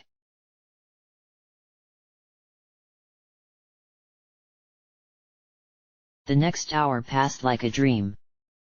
Maybe it was a dream. Perhaps everything was a dream, only if it was, then everything that had happened would be meaningless. The medics had implanted the soul control in a pony they thought would stop the fighting. It hadn't worked as well as we had hoped. Small surprise. I had had my babies removed and transferred to Grace. As soon as this mess was over, they'd take her to Tenpony to have any lingering flux nullified. Grace's only condition was that the whole thing be kept secret and that I yield my regency over the society when this was all over. I had agreed, perfunctorily. Then I found a window to stare out of. No pony approached me, as I wished. My input wasn't necessary for the final preparations being made. I could barely move at all. Homage said some pony was coming to help. Every minute or so, the Eater blasted the university with another beam. All I could do was stare at the nest of ruined skyscrapers cradling that sickly green illumination, knowing I had to defeat a monster within before I lost what little was left of me. Or my mind. Live, Glory had begged. Life was suffering. Misery. Insanity. How could I want to live after everything I had endured? Not easy, is it? Pythia quipped. Once, I would have jumped at her unexpected voice as she leaned against the deep windowsill facing me. Having a soul inside you that's not yours. I slowly glanced at her. You too. She flushed, then shrugged. Long story, but yeah. I can relate. She hopped up, sat down on the windowsill, and leaned back against the wall. It's going to kill you, eventually. Not your body. Your identity. You can only have a soul that's not yours for so long before it just squishes the mind into a new shape. Most people go crazy. I sure did. She said, gazing out the window as well, her young face darkened by the shadow of an older zebra mare. I think this place attracts the old souls. Wants to possess them like a dragon's horde. She glanced at me and smirked. And you having that soul? Well, it's a doozy. You know about alicorn souls? I asked. I know about old souls. They spill over, after a while. Start to affect things differently than normal people's. Look at that sword of yours, she said as she gestured to the star metal sword I had retained. I frowned, then examined it. The blade, once adorned with resplendent unicorns, now was decorated in stars and moons in a constellation of the night sky. I gaped at it and then drew vigilance. The gun's design hadn't changed, but the names etched in the metal were now done in elegant script, and similar constellations were etched along the barrel. I gaped at the weapon, at her, and then back at the weapon. But... Wah! No! Damn it, Luna! Stop touching my things! How? Your soul spills over beyond your body, changing it. She tapped my chest.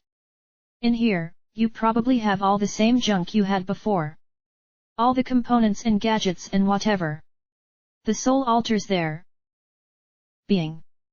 Set them apart from you for a while, and they'd probably change back. I swallowed hard. Can you give me back my soul? I whispered. She frowned and leaned towards me, crossing her hind legs and resting her chin on her hoof. Would you take it back if I could? Even if it meant you would lose? I shuddered, looked away toward that horrible nest, and couldn't answer. After a minute, Pythia shrugged. For the best. I'm not a necromancer, and it always takes at least two to do what you want. One to sever, the other to anchor. 3 is safer.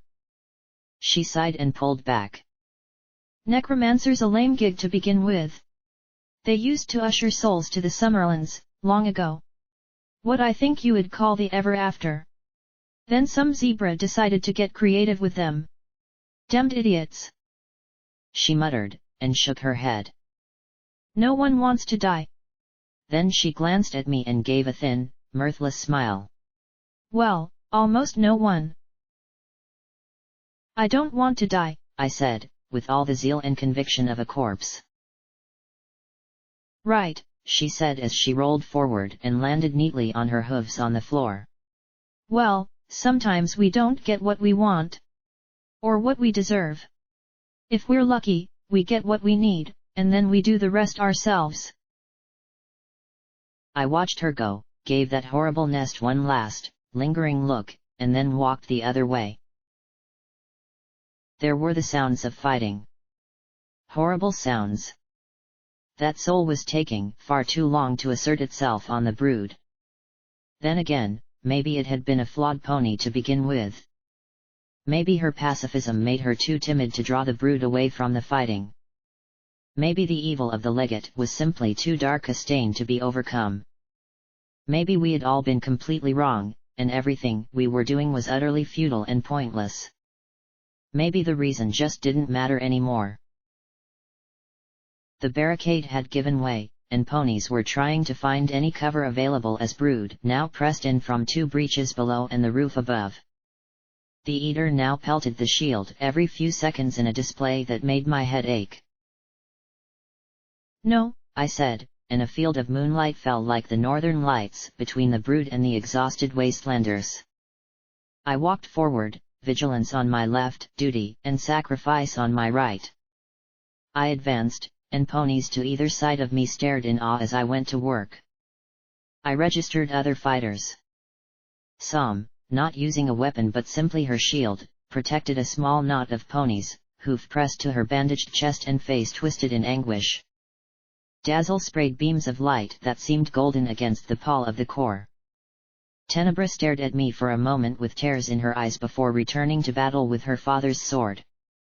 I dimly wondered if Glory and Triage had found a treatment for her epilepsy. Dusk and calamity struck from the skies, skimming the crackling shield, transferring the pain of their loss to those that had inflicted it. There was no thrill in this battle. No joy. Just the certainty that soon it would be over. That I would be with them. I smiled, but even as I watched Brutus and Hammersmith smashing into the front row, even with Skodaborg, Sweetiebot and Applebot forming an immobile trio that refused to break, even as Bastard planted perfect headshots with his twin pistols while enjoying a cigarette. Even as Whisper tore through a half-dozen brood. Even as Homage sprayed with the rainbow beams of Glory's blaster. It wasn't enough. The battle sounded like a dim roar growing dimmer by the second. I hardly registered the fighting around me. It wasn't enough. I wasn't enough. Still so pessimistic, Luna? I gasped, and my eyes snapped to the west, where beyond the nest of the Eater, a golden moon rose above the mountains. No. Not a moon. The shimmering sphere rose higher and higher into the sky. It was still enmeshed in the remains of a cloud base, and that was being hauled by a half-dozen different raptors. I stared at that beautiful sphere, and tears ran down my face despite the hollowness inside my heart. Sister, I thought back. Then I turned to Homage, who also stared west in clear relief. How? I asked her. Windshear's idea. Since we couldn't cut through the interference, he figured that the SPP hub could control the towers through line of sight.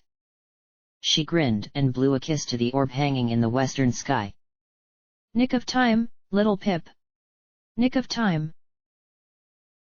Instantly I felt the change in the air. Wetter. Heavier. There were 4 SPP towers in the valley, and I looked at the nearest one to the south of the core. White mist was now streaming from the massive tips of the massive feathers form the cap. A warm, wet wind began to blow. What is she doing? Using the SPP against the brood that are attacking us, Homage said with a grim smile. Emerald beams began to flash and flare, blasting the orb with their deadly energy. The green glare clashed with the normally ruby shield, engulfing the hub in spectacular explosions of golden yellow light. The beams sparked and danced over the field, sending sheets of lightning spreading out over the surface like ripples in a pond. A second beam joined the first. And a third. Homage's smile faded a little. That shield is supposed to be invulnerable, right? I asked nervously. Yes, she murmured as her brows knitted together. But I don't think they ever tested it like this. Invulnerable or not, the shields held, and a ring of cloud was thickening and growing around the core. The valley was feeling a lot more familiar as the band of clouds grew thicker and darker. The beams of the core suddenly became more frantic and erratic. They swept at the raptors, which only just managed to dodge. The half-dozen vessels clustered together behind the hub and left the beams raking the wrecked superstructure of the base with crackles of emerald lightning. The wind pouring off the towers seemed to be whipping the clouds into a counterclockwise spin. What is she trying to do? I asked as rain began to speckle down. The band was growing, not just thicker but also wider, and whatever it was, the Eater sure didn't seem to like it. Any beam not facing the SPP hub began to target the mushroom-like towers. The sheer size of the structures allowed them to resist immediate annihilation, but scores of their feathery branches exploded in rains of shrapnel, leaving the towers pouring out smoke as well as mist. Despite the damage, the storm continued to build, thunder beginning to roll through the dark clouds. I thought the SPP was just supposed to make weather. Like rain. And not rain. And stuff. It does. Homage shouted over the rising wind and booming thunder. Even the brood attacking us had halted their advance, now looking up as if the entire concept of weather was alien to them. How is weather supposed to be a weapon? I asked in bafflement. Hurricanes? Tornadoes? I gaped at her, and she shouted in exasperation. Weren't you once struck by lightning or something?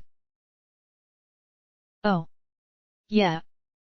I rubbed the back of my head. I've had some things happen since then. Then 3 beams converged on the stem of the SPP tower that rose from the granite knob overlooking the nest, not raking but holding on a single point midway up.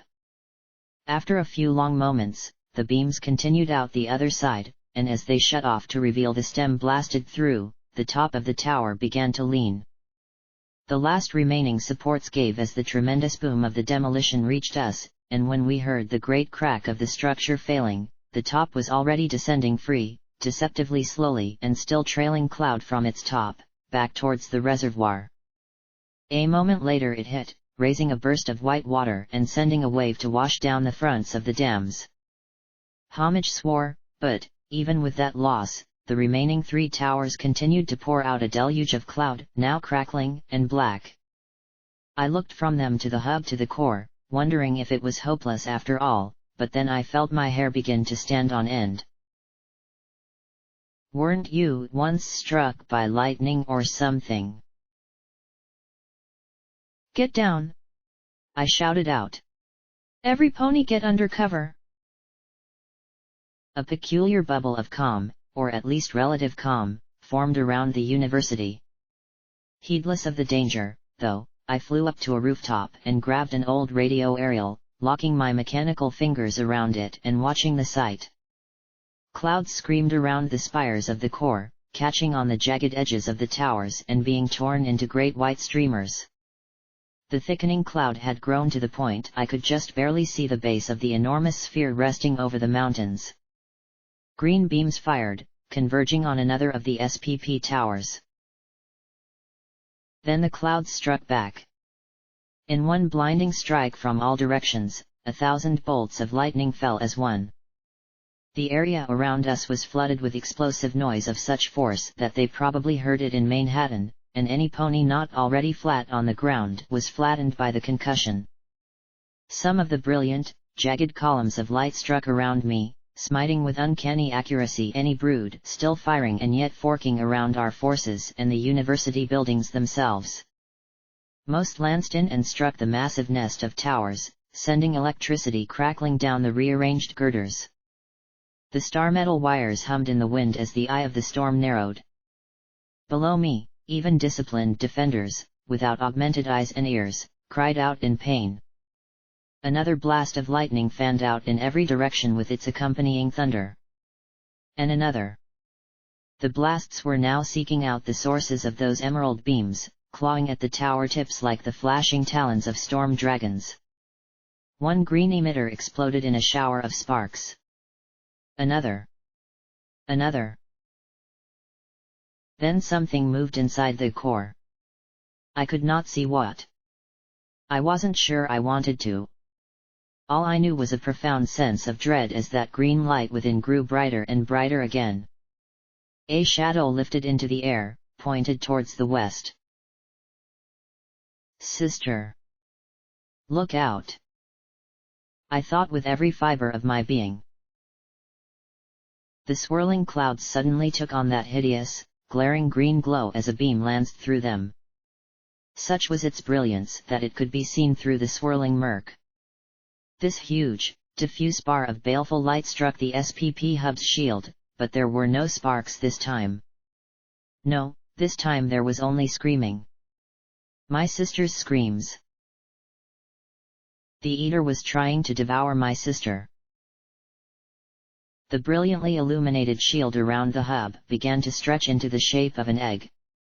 "Get down! Get behind the mountains!" I screamed, my words lost to the howling gale. I opened my pip buck, got on the mass abs, and started to scream those 2 sentences heedless of who could hear me, even as my head felt as if it were about to explode. Again and again I cried out, watching the sphere as the eater attempted to pry my sister from the device. Mercifully, the sphere pulled away and dipped down again, hauled back by the attendant raptors far too slowly for my tastes, and disappeared behind the mountains. The storm continued. I supposed that, without line of sight, there was no way to turn it off. The tempest went wild, spitting off funnel-like clouds that lashed at the core and the surrounding countryside alike. Seeming to ignore the devastation around it, that shadow then turned towards me. Was it a hand? A claw? A mouth? I sat there almost curiously, watching it, like a foal smiling down a gun barrel. That terrible green brilliance began to peak again. And then I was flying, not of my own volition. A pair of immense scaly hands cradled me gently as I was carried into the air by a great winged form. "What are you doing, Blackjack?" Spike roared over the wind as it carried us around the core. That shadow continued to track us, but the purple dragon with the dashing eye patch stayed ahead of it. "This is starting to become a disturbing habit." I didn't move. Had I really? I had. Hadn't I? I hadn't even thought of it. I stared down as we flew around the core. The fight was over. Little Pip had ended it. The only brood left were brood who weren't fighting anymore. The ponies below me were getting to their hooves, and that wasn't the only friendly movement, either. The arena was a thronging mass of life, and there were other pockets of resistance elsewhere, too. In spite of everything the Legate and the Eater had attempted, we still held on. We survived. Spike landed on the backside of the hill to Star House. Behind us, I could see the reservoir, and on the far side of it the smoking ruins of Elysium. The wasteland had come for the society, but I could also see lots of movement there as well. The wasteland hadn't won. From the core came an ear-splitting scream of frustration, then silence. "Wow! I think I'd rather storm Navarro all over again than hang out here," Spike said before frowning down at me. "With all the interference, I figured I'd come down myself and make sure you were all right. Then I spotted you just standing on the roof there." He set me down with a small frown of worry. "Blackjack." I took a few steps. "I don't know anymore," I said, not sure if I could be heard over the howling gale. He poked his head up, over the ridge, then jerked it back down again as a beam cut through the air his head had been occupying. While many of the anti-dragon beams had been taken out by Little Pip, one or two were still managing to sputter out an anemic blast or two. "Okay," Spike said. "Why don't you go down to Star House? I'm going to lead its attention off, then tell everyone at the collegiate where you are and that you're okay." "Okay." I didn't answer aloud. I could barely nod. He watched me in worry, then turned and swooped off over the huge, dark lake. Once he had some speed, he was back up in the clouds, drawing fire. I watched him go, then turned and made my way through the dark and storm towards home.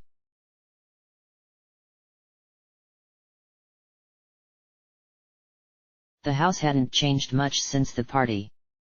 There was still such a mess. Leftover food lying strewn from tipped-over bowls. Remains of fruit from the society that had filled the air with a pungent, sickly sweetness.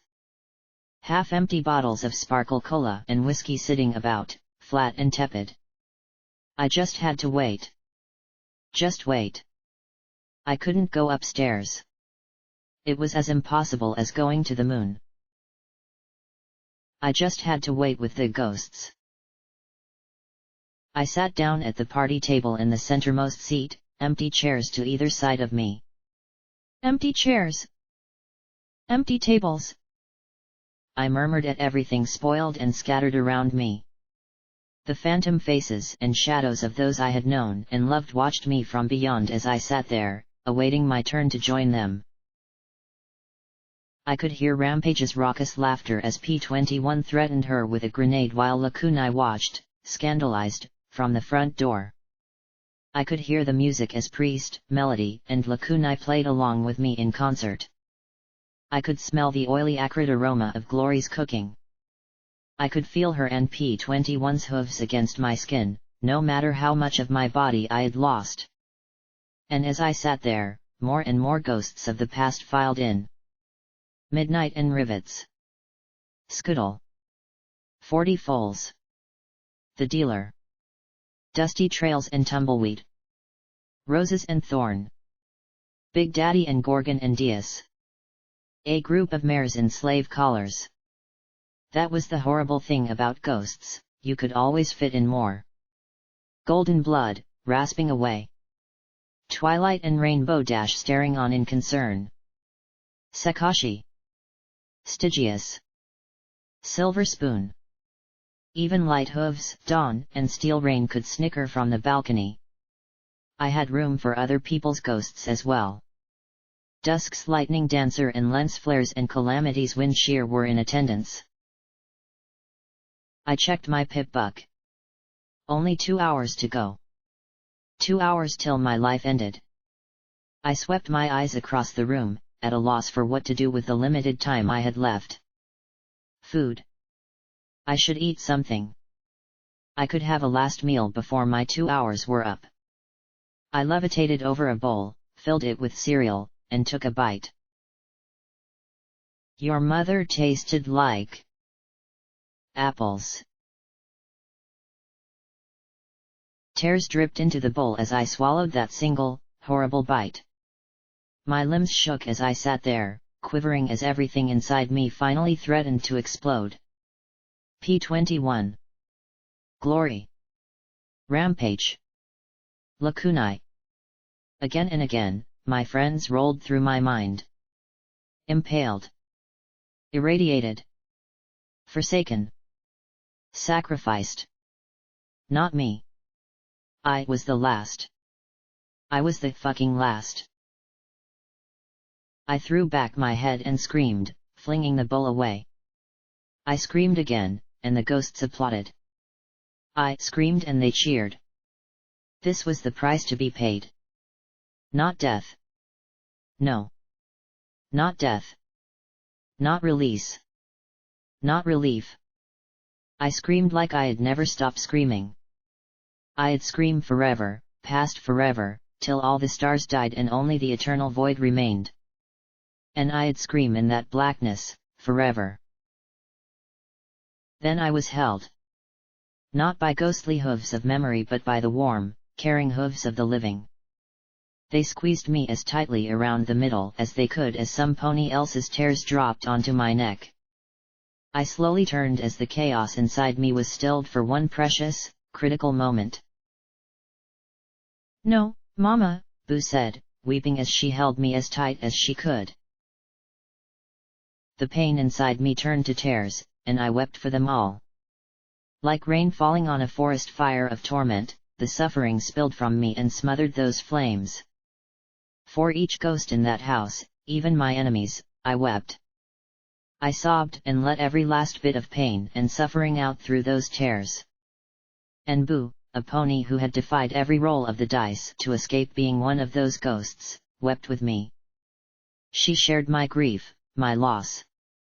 A pony who should never have been, yet was, now kept me together.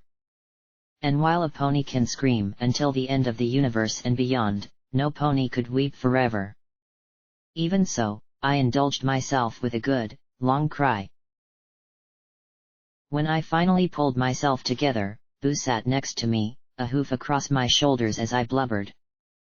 She was my confessor, and I told her everything. All my failures. My fears.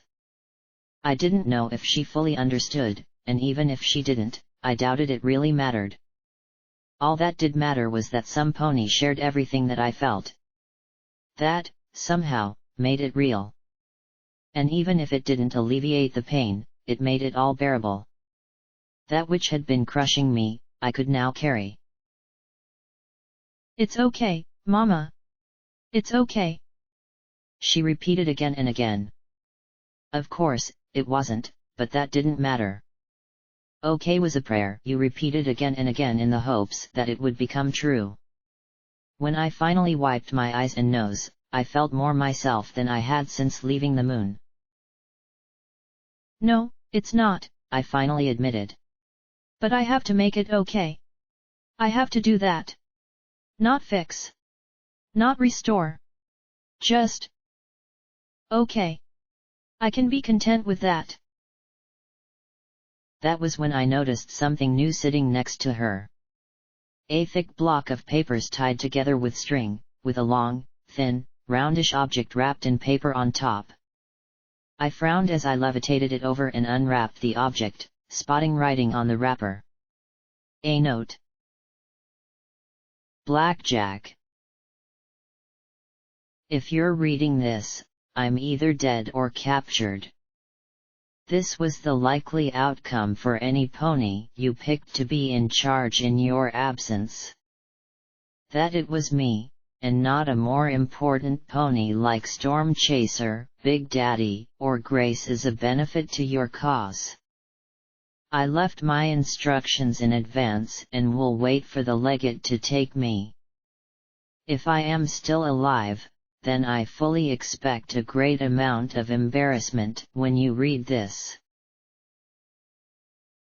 These papers are a collection of notes that I've made, and updated, regarding the formation of various governments and political systems. They were models that Luna, ultimately, rejected. No matter how difficult things are today, I know that you will prevail. When you do, some system of governance will need to be implemented to avoid the mistakes of the past. Regardless of the ultimate fate of the Eater, the wasteland persists until civilization is imposed upon it. Grace, Finders Keepers, Triage, Persephone, Big Daddy, and Storm Chaser are all instrumental to this, and I've left notes with each to find these papers here. Should you feel that my input would be a detriment to the future of Equestria, by all means, consign these notes to the flames. I have faith that there are still good ponies in the world, and while the Lunar Commonwealth may seem a good idea to me, epitomizing common unity and individual freedom, the reality is that no idea is perfect. Not even mine. Lastly, I wish to apologize for the undue trouble that I caused. I hope that, with these final acts, I will have done better. I know I cannot redeem myself completely, but, as you said, it is the effort of atonement that matters most. I've placed assets that I feel will be beneficial to you in the care of others. I only hope there is enough to achieve success. I've reports that Glory survived the events at the Luna Space Center. I pray that she recovers and that you might share some happiness together. Ever a servant, ever a friend. Golden Blood. P.S. This was entrusted to Fluttershy. I suspect she saw what it was and promptly returned it to the sender. I hope it will be of some use to you. I stared at the letter and then regarded the object it was wrapped around. The black metal case was so familiar. I touched it, and it opened easily for me. Inside, nestled in the black crushed velvet, was a single silver bullet for folly. EC 1101. Shields. Folly. 3 smart ponies had given me 3 different options. Now there was just the question of which one I would take. Assuming, of course, that I didn't die on the way. Then I frowned and looked at my flank. My cutie mark, stolen by Cognitum, was still there. An ace and a queen of spades. Like the sword and pistol, they had both been re-etched in a Luna-esque theme. The dark mare herself graced the queen, and the ace was decorated with moons and stars. Boo, do you think victory is a talent?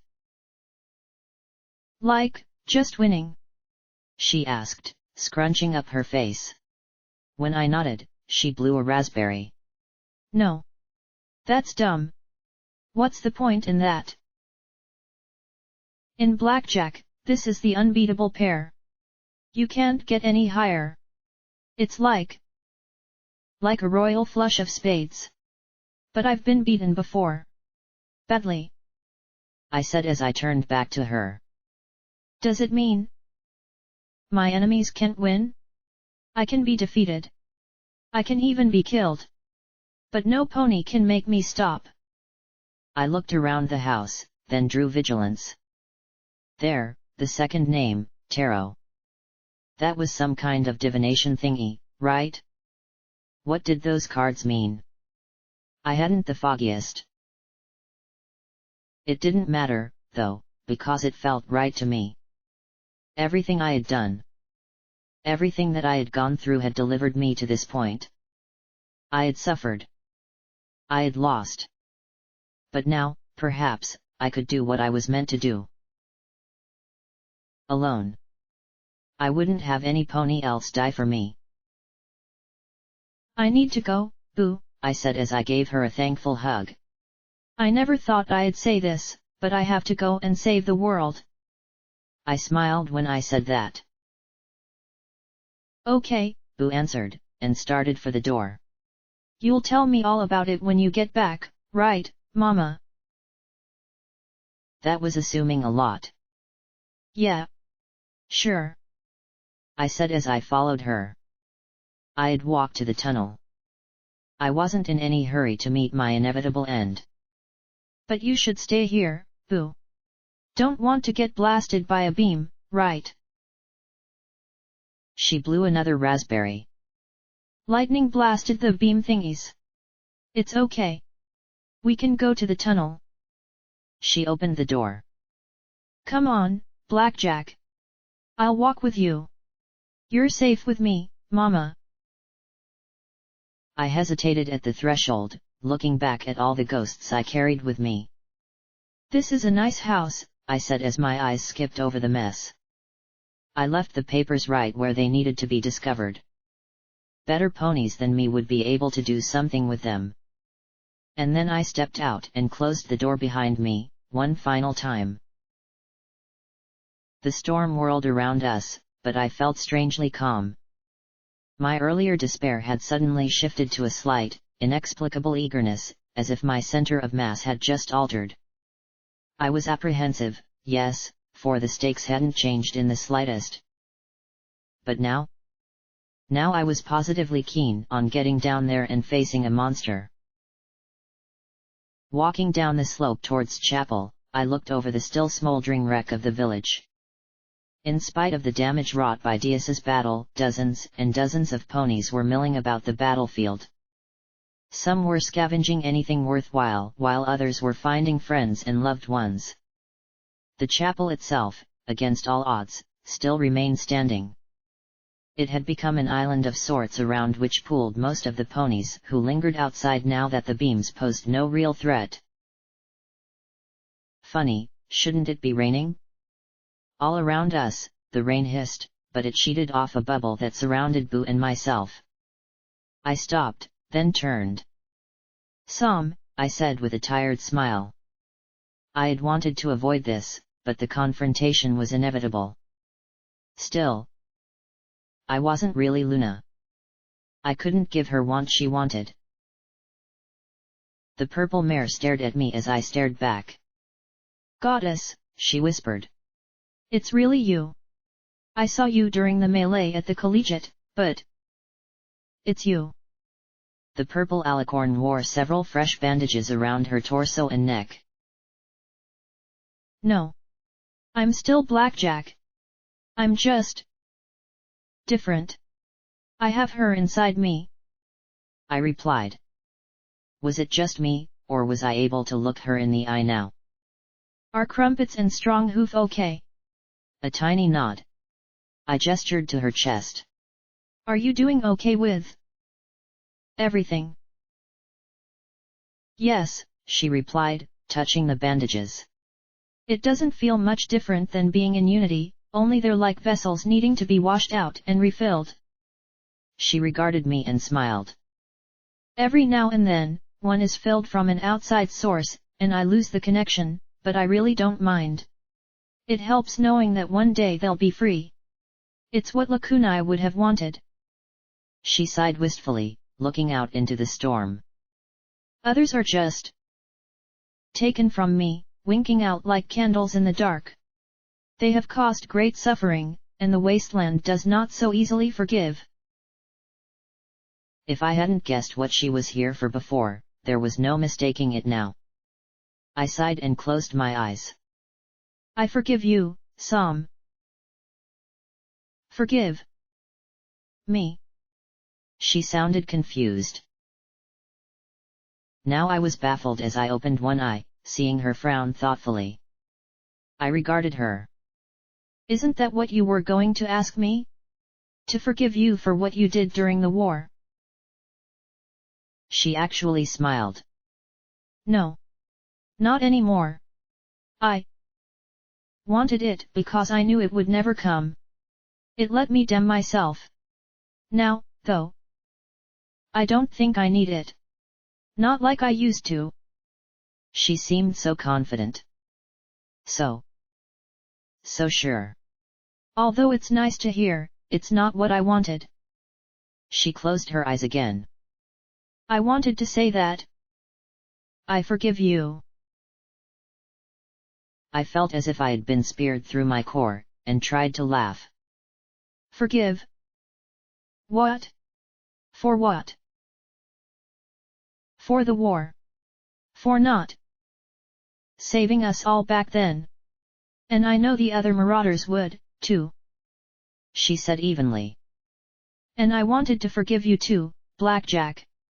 For P21, and Glory, and Rampage. Because I know what it's like to carry all that guilt. My breath hissed a moment. You don't know what you're talking about, Sam, I muttered tensely under my breath. You have no right to forgive me. I have no right to be forgiven. Nevertheless, I forgive you, she said calmly, with a disturbing serenity that made me growl. Did she really think all my sins could be forgiven? Just like that? Do you have a clue what I've done? What you don't have any right to forgive all the harm I've caused. The lives I've ruined. I turned my back on her. Yes, I do. I remember what Lacuna experienced with you. For a time, your minds were connected. I know how much you hurt inside. She gently turned me around to face her, gazing into my eyes. Even if no pony else will, I forgive you. My heart pounded as I stared at her. Everything that's happened. There is no forgiveness. I let them die. All of them. My voice rose as Boo shrank back. Don't you get it? I did it out of pride. I never gave up EC-1101, and it ruined me. Ruined everything. If I had thrown it into the ocean or something, they'd all still be alive. And Luna was no better.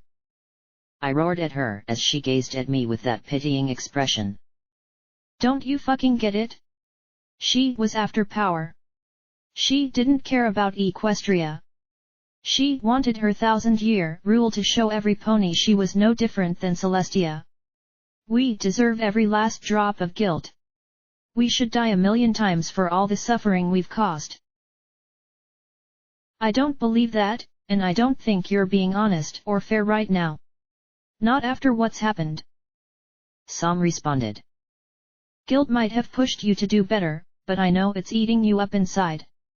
You want to pay for what's happened. You hate yourself. Of course I hate myself. Sky Striker was right. I snapped at her. I got Glory killed. No, Blackjack. You didn't. She addressed me patiently.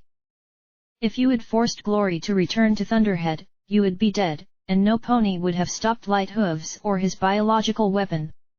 The Civil War would have happened anyway. Glory loved you, and she tried letting you go, but sometimes we can't leave the ponies we care about. Even when we say we don't, we still care. We still love. I opened my mouth, and she interrupted me. And the same for P21, Rampage, and Lacuna. None of them would have wanted you to do this to yourself. They all chose to follow you. I failed them. Failed everyone. You, especially you, cannot forgive that. But Sam reached out and embraced me. Let me go. I don't have time for this. This pointless, meaningless gesture. My throat worked. I could have forced her to release me, but my strength failed. How? I got so many. So many. Killed. How can you forgive me? My friends. My people. I should have been better. More careful. More. Something. I said as I started to sob against her. It was a different kind of weeping than before. Grief is not the same as contrition. Absolution was not the same as redemption. I could handle paying the price. Telling me there was no price to be paid. That was so much harder to accept. I don't deserve forgiveness, I muttered against her neck.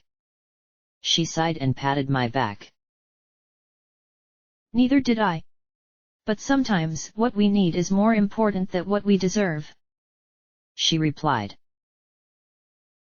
I sighed and pulled away, once again unable to look at her.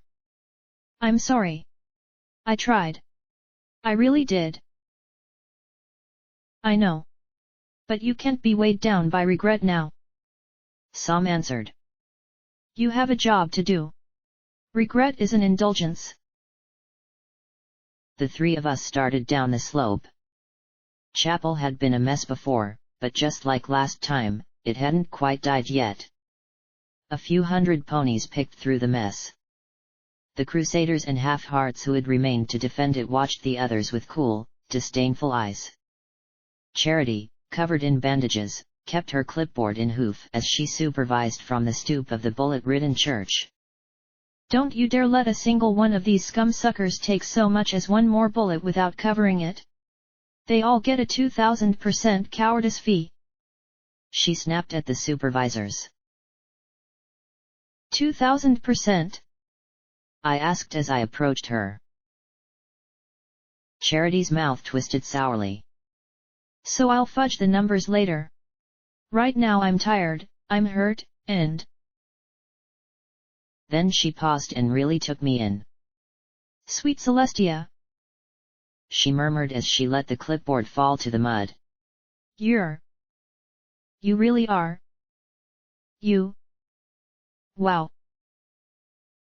Charity struggled to recover her cool, turning to cough and snap at some stallions poking around the muck. 2 caps for bullets, 1 for 4 pieces of brass. I want every round we can reload in case some of those striped bastards survived and still have some fight in them.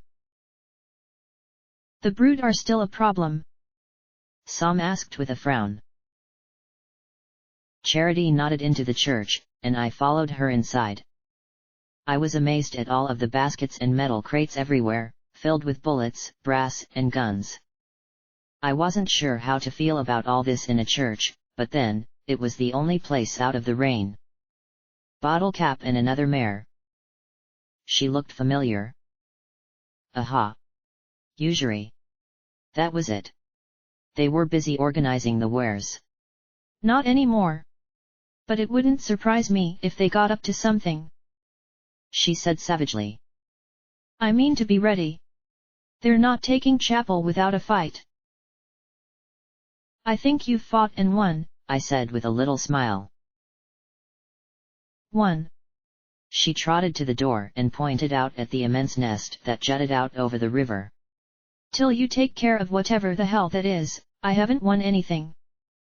She snorted and then flushed. Sorry. I frowned. Beg pardon. Ugh. You're a princess now. Like, wavy mane and everything. I can't deal with you like this. She walked over and got a bucket, then walked back, jumped up, and stuck it on my head. Okay. Better, she said as I stood there rigidly. It hadn't been a particularly clean bucket. Now, Bucket Jack. I mean, Blackjack. I'll have you know that I've been doing an extensive audit of your accounts with Chapel. I've calculated out all the fines, fees, interest, annoyance surcharges, various municipal taxes, and assorted favors I've extended to you over the course of our association. The amount probably exceeds the gross domestic product of the entire wasteland. I started to lift the bucket off my head, and she glowed up at me. I let it fall again. However, she said grandly, I have calculated that this debt can be repaid with one simple service. You simply have to go to the core and stop whatever it is that is doing all this. You do that, and we'll be square. Square? I asked with a little half-smile. Debt paid in full, Charity said firmly. I lifted the end of the bucket to look down at her. Forever. She glowered at me, crossing her hooves. Don't push your luck, Blackjack. I took the bucket off and set it to the side. I accept your terms, I said, with full sincerity. Charity's eyes welled up, and she lunged at me, wrapping her hooves around one of my forelegs and hugging me tightly. I knelt down and hugged back. I knew the power of tears and knew she wouldn't weep forever. I doubted she'd need a fraction of the time I did. After a few minutes, she went from sobs to hiccups and finally scrubbed her eyes. Bottle Cap and Usury were both averting their eyes as she recovered. If you tell any pony I bawled like a foal. I know. The debt will be astronomical, I replied as she furiously wiped her eyes and recomposed herself. Looking at the goods, I gave a sad little smile. You know, if this last job is going to wipe all my debts clean, I could use some equipment. She rolled her eyes with a tepid smile of her own. All the good stuff's been sent to the tunnel. You can have the pick of it. Whatever you need. She groaned and covered her face. Oh goddesses, it's happened. I knew it would sooner or later. What? I asked in worried bafflement. I've lived up to my dumb name. Ugh. She thumped her temples with both hooves. No. I have to focus. It's a one-time thing. Remember the book? 50 Ways to Wind Up Filthy Rich. I can write it off as a tax credit if taxes ever become a thing again. Right. There should be some leeway there. She saw me barely suppressing a smile and went bright pink. Don't you have a job to do? Honestly. You cut a pony a deal on her debt and she... Oh. She shoved my chest, trying to push me out the door. Go. I wasn't budging an inch. I leaned down and kissed her on the forehead. Charity's eyes popped round as I murmured, "Thank you, Charity. You've been a good friend. You've had what I needed, when I needed it, and always made sure I got it. Even if you do get a little crazy with compound interest." Charity finally deflated. Nuts. I just figured if I was rich, the wasteland couldn't get me. If I held on to what was mine, then I'd be okay. She sulked a bit, before she frowned back up at me. Please, come back, Blackjack. You're super annoying, sometimes. Well, always, but I want you around doing the right thing. Okay. I'll do my best, I answered, pulling away. Usury made a gagging noise, but Bottle Cap smiled at the filly warmly. Take care, security, Bottle Cap said with a wave of her hoof. Die in a fire, Usury muttered as I stepped out. I heard that. Charity snapped. I guessed I couldn't win every pony over. I stepped out with Sam and Boo. The pair were addressing four unarmed brood who alternated between shouting and weeping as they talked. At the sight of me, they turned and bolted off into the rain. Are they? I asked, unsure just what I was going to end the question with. They are conflicted, Sam said as she watched them flee. Imagine if all you knew was killing, and all you felt was the joy it brought, and then being given the knowledge that such things were wrong, and the weight of shame and guilt such knowledge brings. She shook her head and smiled sadly at me. The legate will always be a part of them, I fear. Diluting it with myself is the only hope I have to give them any peace. And she touched her bandaged chest with a sigh. Blackjack! Scotch Tape cried out as she splashed through the ruins of chapel with bastard close behind her, a soggy cigarette still clenched resolutely in his jaw. Ugh, what a mess! She said as she surveyed the scene. Then she glowered up at me. You left me behind again. To be fair, I got snatched away by a dragon, I answered. She huffed and tapped her pip-buck. Runners reported that if there are any brood still wanting to fight, the storm is keeping them down. That little pip person must have a pip-buck with an insane range to target only the brood who are attacking. Like to know how she pulled that one off. She sighed and coughed. Not that it matters. There's enervation spreading all over the valley. In a few hours, it's probably going to be uninhabitable. She frowned as she scrolled down. Also, before contact was cut off, there were reports of enervation symptoms all over the wasteland. New Appaloosa. Tenpony. That junction place. I could imagine hundreds of thousands, if not millions, of silver rings set in pest control boxes tacked onto ruins siphoning life and souls to the eater. So this really is it? I said as I stared at the nest. Yup. You get to save the world. Lucky you. Bastard said dryly as water dripped off the end of his cigarette. Don't fuck it up now. There wasn't much to say as we made our way to the tunnel mouth. This was where all of us had descended into the ground for the first time. Where we had found the megaspell complex. Where Glory had lost her wing. All because they followed me. Som reached out and covered me with her wing, giving me a little hug and a gentle smile, as if she knew what I was feeling. For all I knew, she could. What happened to my blank? I asked Scotch. They're going to keep it safe. It seems chugging a bottle of flux is going to keep it going for a long time. She made a face. That Morningstar pony gave it a whole nother 10 liters of the stuff, just to see what would happen. I tried not to think about where Morningstar had gotten that much flux. Try not to let any pony experiment on me, please. I'd had enough of that. There seemed to be a tent set up with a number of ponies working around it. I spotted the telltale gleam of white moonstone in the dark. A flat car was being set up at the mouth of the tunnel. Scotch Tape and Bastard Immediate veered off to check on it. As we approached the tent, Triage emerged. Flying by dragon is for the birds, she commented as she consulted a clipboard. Okay. Here's what we got for you. She reached over and picked up a pristine 12-gauge pump-action shotgun. 1 if 80. You'll probably want to name it or something. 8 moonstone slugs with a heavy powder charge for the shield housings. They'll probably take out the generators inside, but if not, you have your sword for those. The slugs were, appropriately, in white hulls. She gestured to 6 moonstone pendants and a dozen brilliant purple potions in sparkle cola bottles.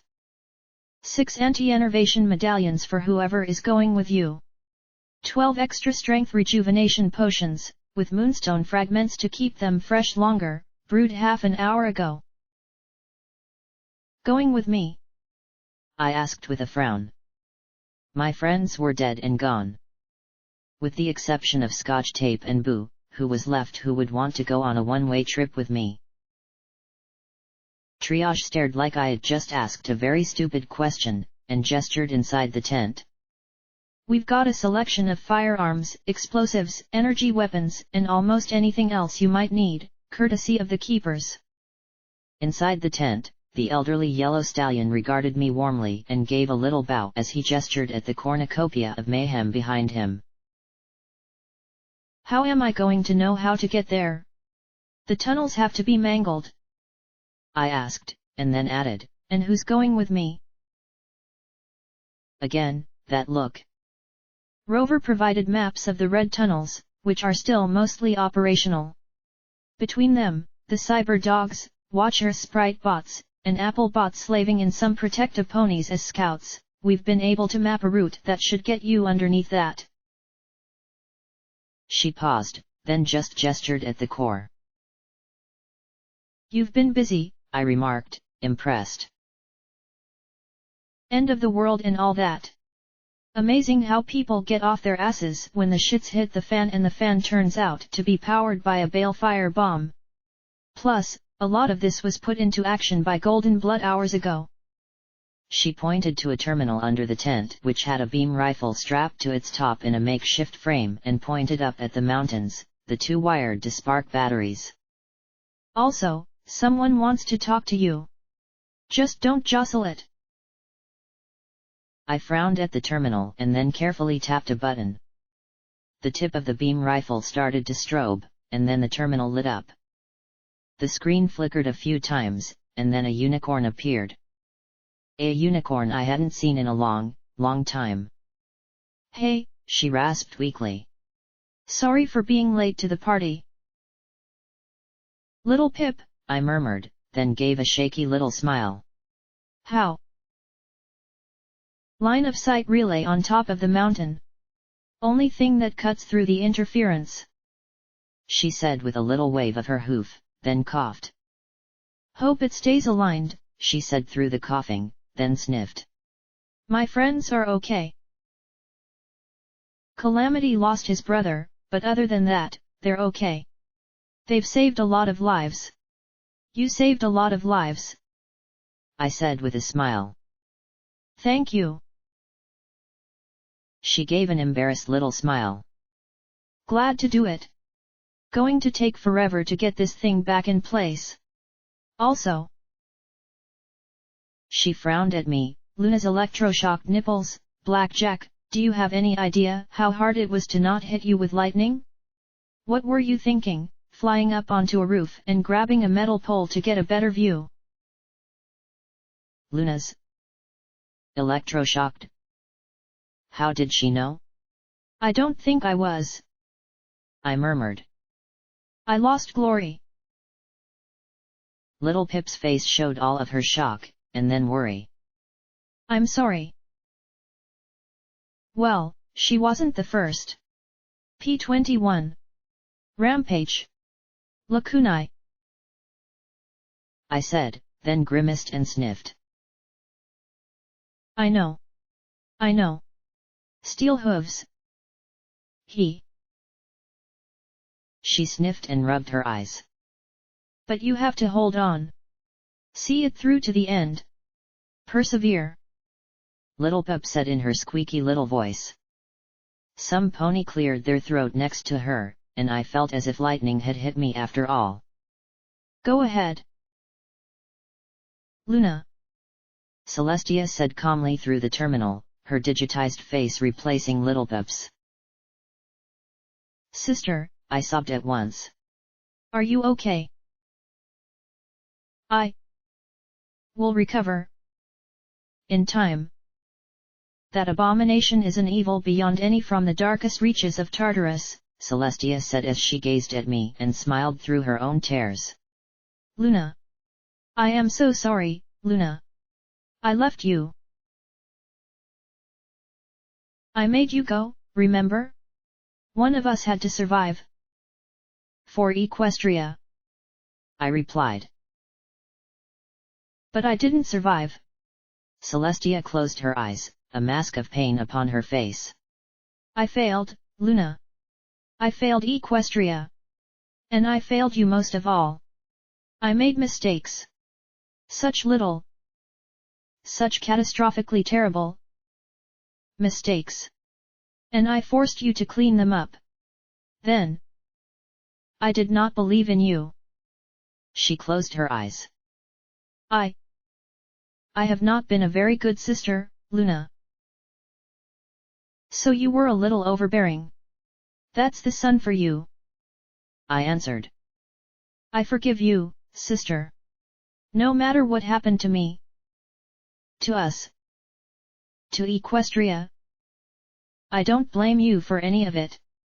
Ultimately, it was my failing. I have to make it right.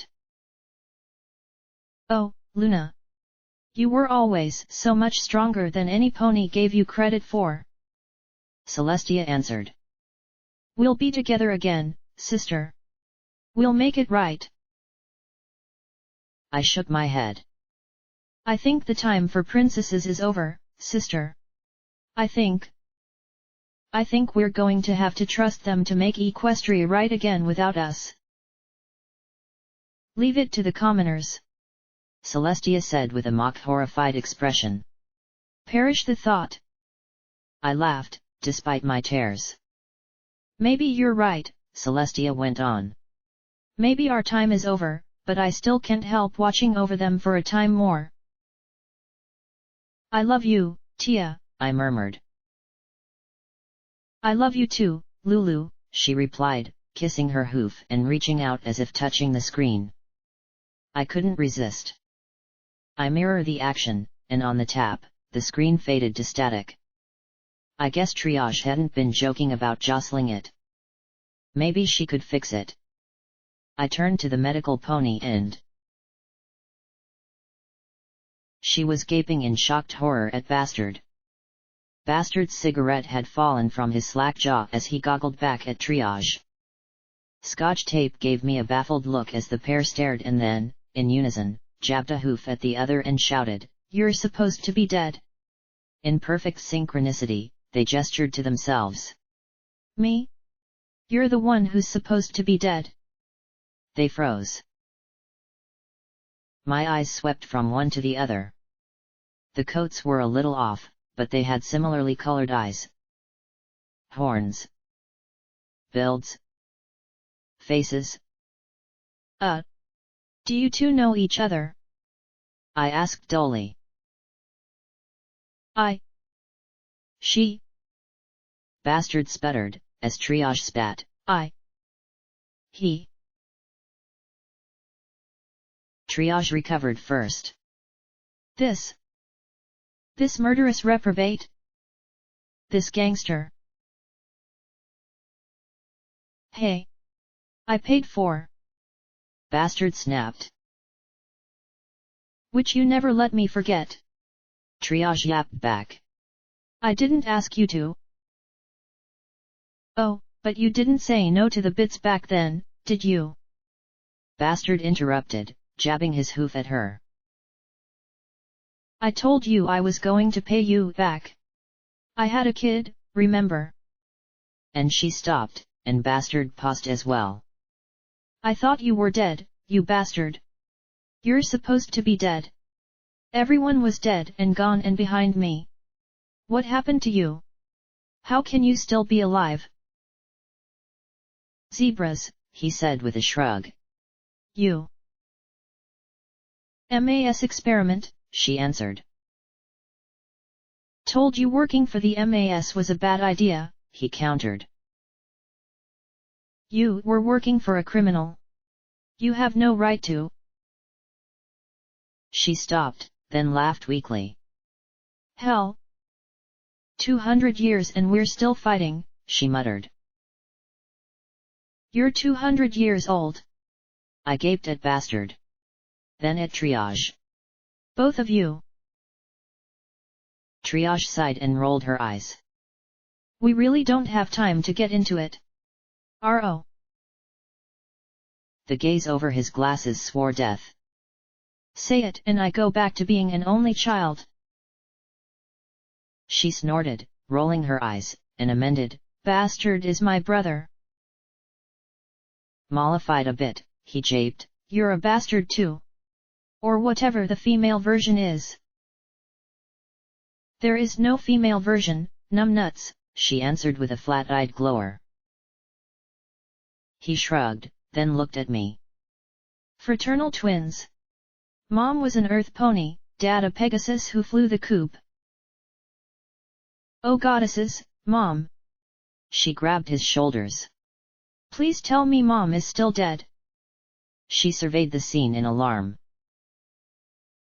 I think so, Bastard answered as he did the same for a few seconds.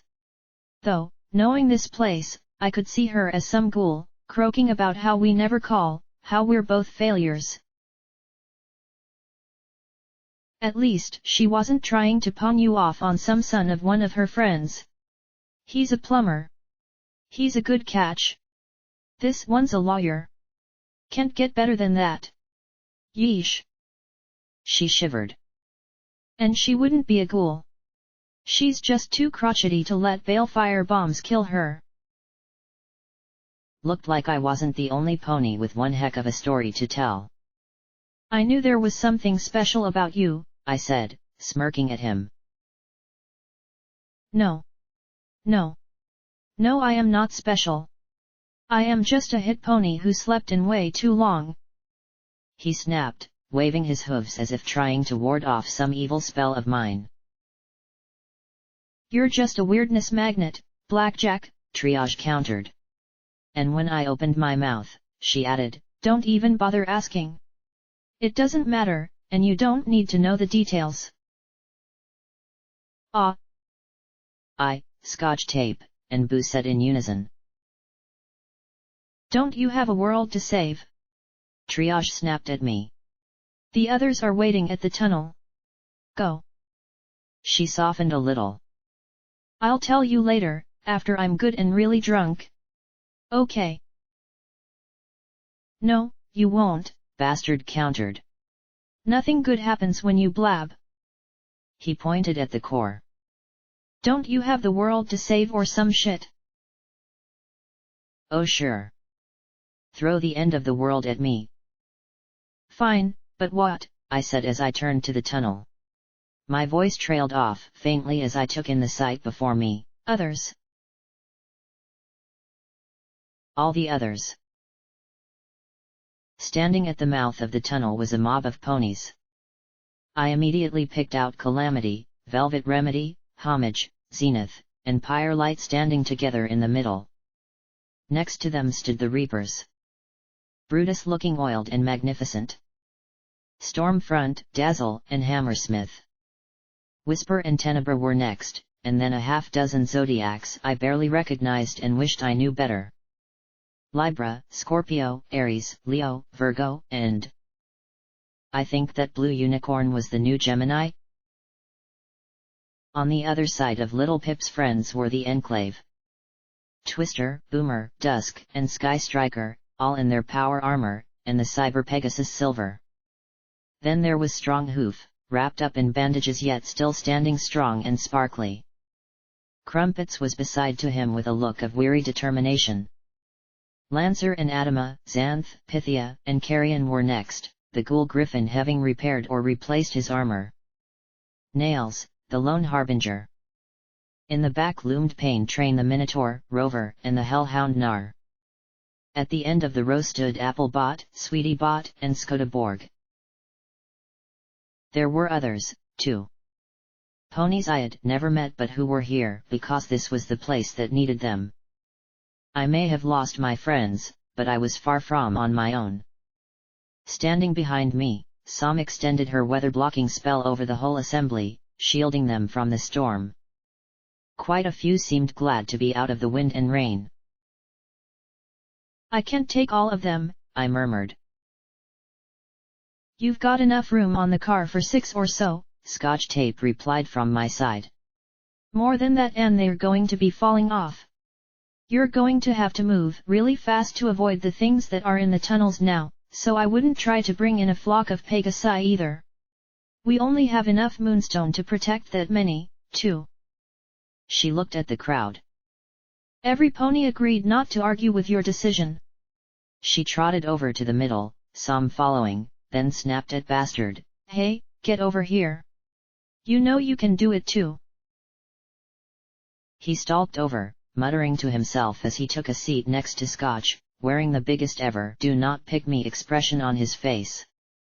Triage chuckled beside me, and when I glanced at her, she replied with a sardonic smirk, "Don't look at me. There's no way I'm going down there." I stared at her, then at all of them. Just pick. How can I choose this? I'm not sure that there's going to be any coming back from this. I can't ask you to come with me. Ask? Pfft. Whisper rolled her eyes. As if we should ask you to come with us. You don't have to ask us, Velvet said with a calm smile. Ain't like this is our first rodeo with the future resting on us pullin' out a win, Calamity said with a nod, then lowered his head, adding quietly to himself, besides, he'd want to be here if he could. My daughter believed in you, Sky Striker said grimly. I may not like you. I might actually hate you, but I'll be damned if I'm going to sit by and let her death be for nothing. I won't lose any more of my family. Pythia peered at her map. Future's all wibbly-wobbly right now. Save the world. Doom the world. She peeked at me and gave an impudent little grin. If you're going to kill an eldritch abomination from beyond, I want a front row seat. You don't understand, I shouted as I looked from one to the next. I can't ask you to pay this price. I can't have you dying for this. I can't. I fell onto my haunches. There was dead silence from the assembly, eyes locked onto me, with expressions ranging from compassion to confusion to disapproval. Lakunai. Rampage. P21. Glory. I can't take losing any more people for this. I hung my head, wishing Somsfield let through the rain to hide my shameful tears. You're a fucking moron, Blackjack. I gasped and lifted my head, staring up into the scornful eyes of Whisper. The mare grabbed me by my collar and hauled my to hooves. You think this is all about you? You think I or these other assholes don't have a price to pay? She swept a wing at the assembly. Every single person here is willing to pay whatever fucking price it takes to see tomorrow. Some of us have already paid more than you'll ever know. Some of us have debts that are way overdue. Doesn't matter. You can stay there crying in the mud, if you want. Sit on your ass. We'll go ourselves and find some way to pull this shit off. She took a deep breath. But, and it pains me to admit this, there might be more ass in there than I can kick personally, so I'll let you come along. If you can keep up. I stared at the Pegasus, feeling the corners of my mouth pulling into a reluctant smile despite myself. It might be a one-way trip, I pointed out. Are you sure? She narrowed her eyes, her forehooves playing over her abdomen. I was suddenly aware how very still my own belly had gotten since I left the collegiate. Fuck one-way trips. Life's a one-way trip. Your face is a one-way trip. I'm coming back. She flew over my head, her tail snapping at me, but our eyes met for a moment. She gave a little smirk back at me as she waited to see my next choice. Well, that was one. I turned and surveyed the rest. I hadn't expected to come back from this. Go to the eater, do something, win. I'd probably die in the process, but I'd win. Now, I had others coming with me to help me. And I couldn't just throw their lives away. I needed a carefully calculated, well-thought-out plan of who else to bring with me. And getting them out alive again. I checked the time on my pip-buck. Half an hour until Armageddon. Crap.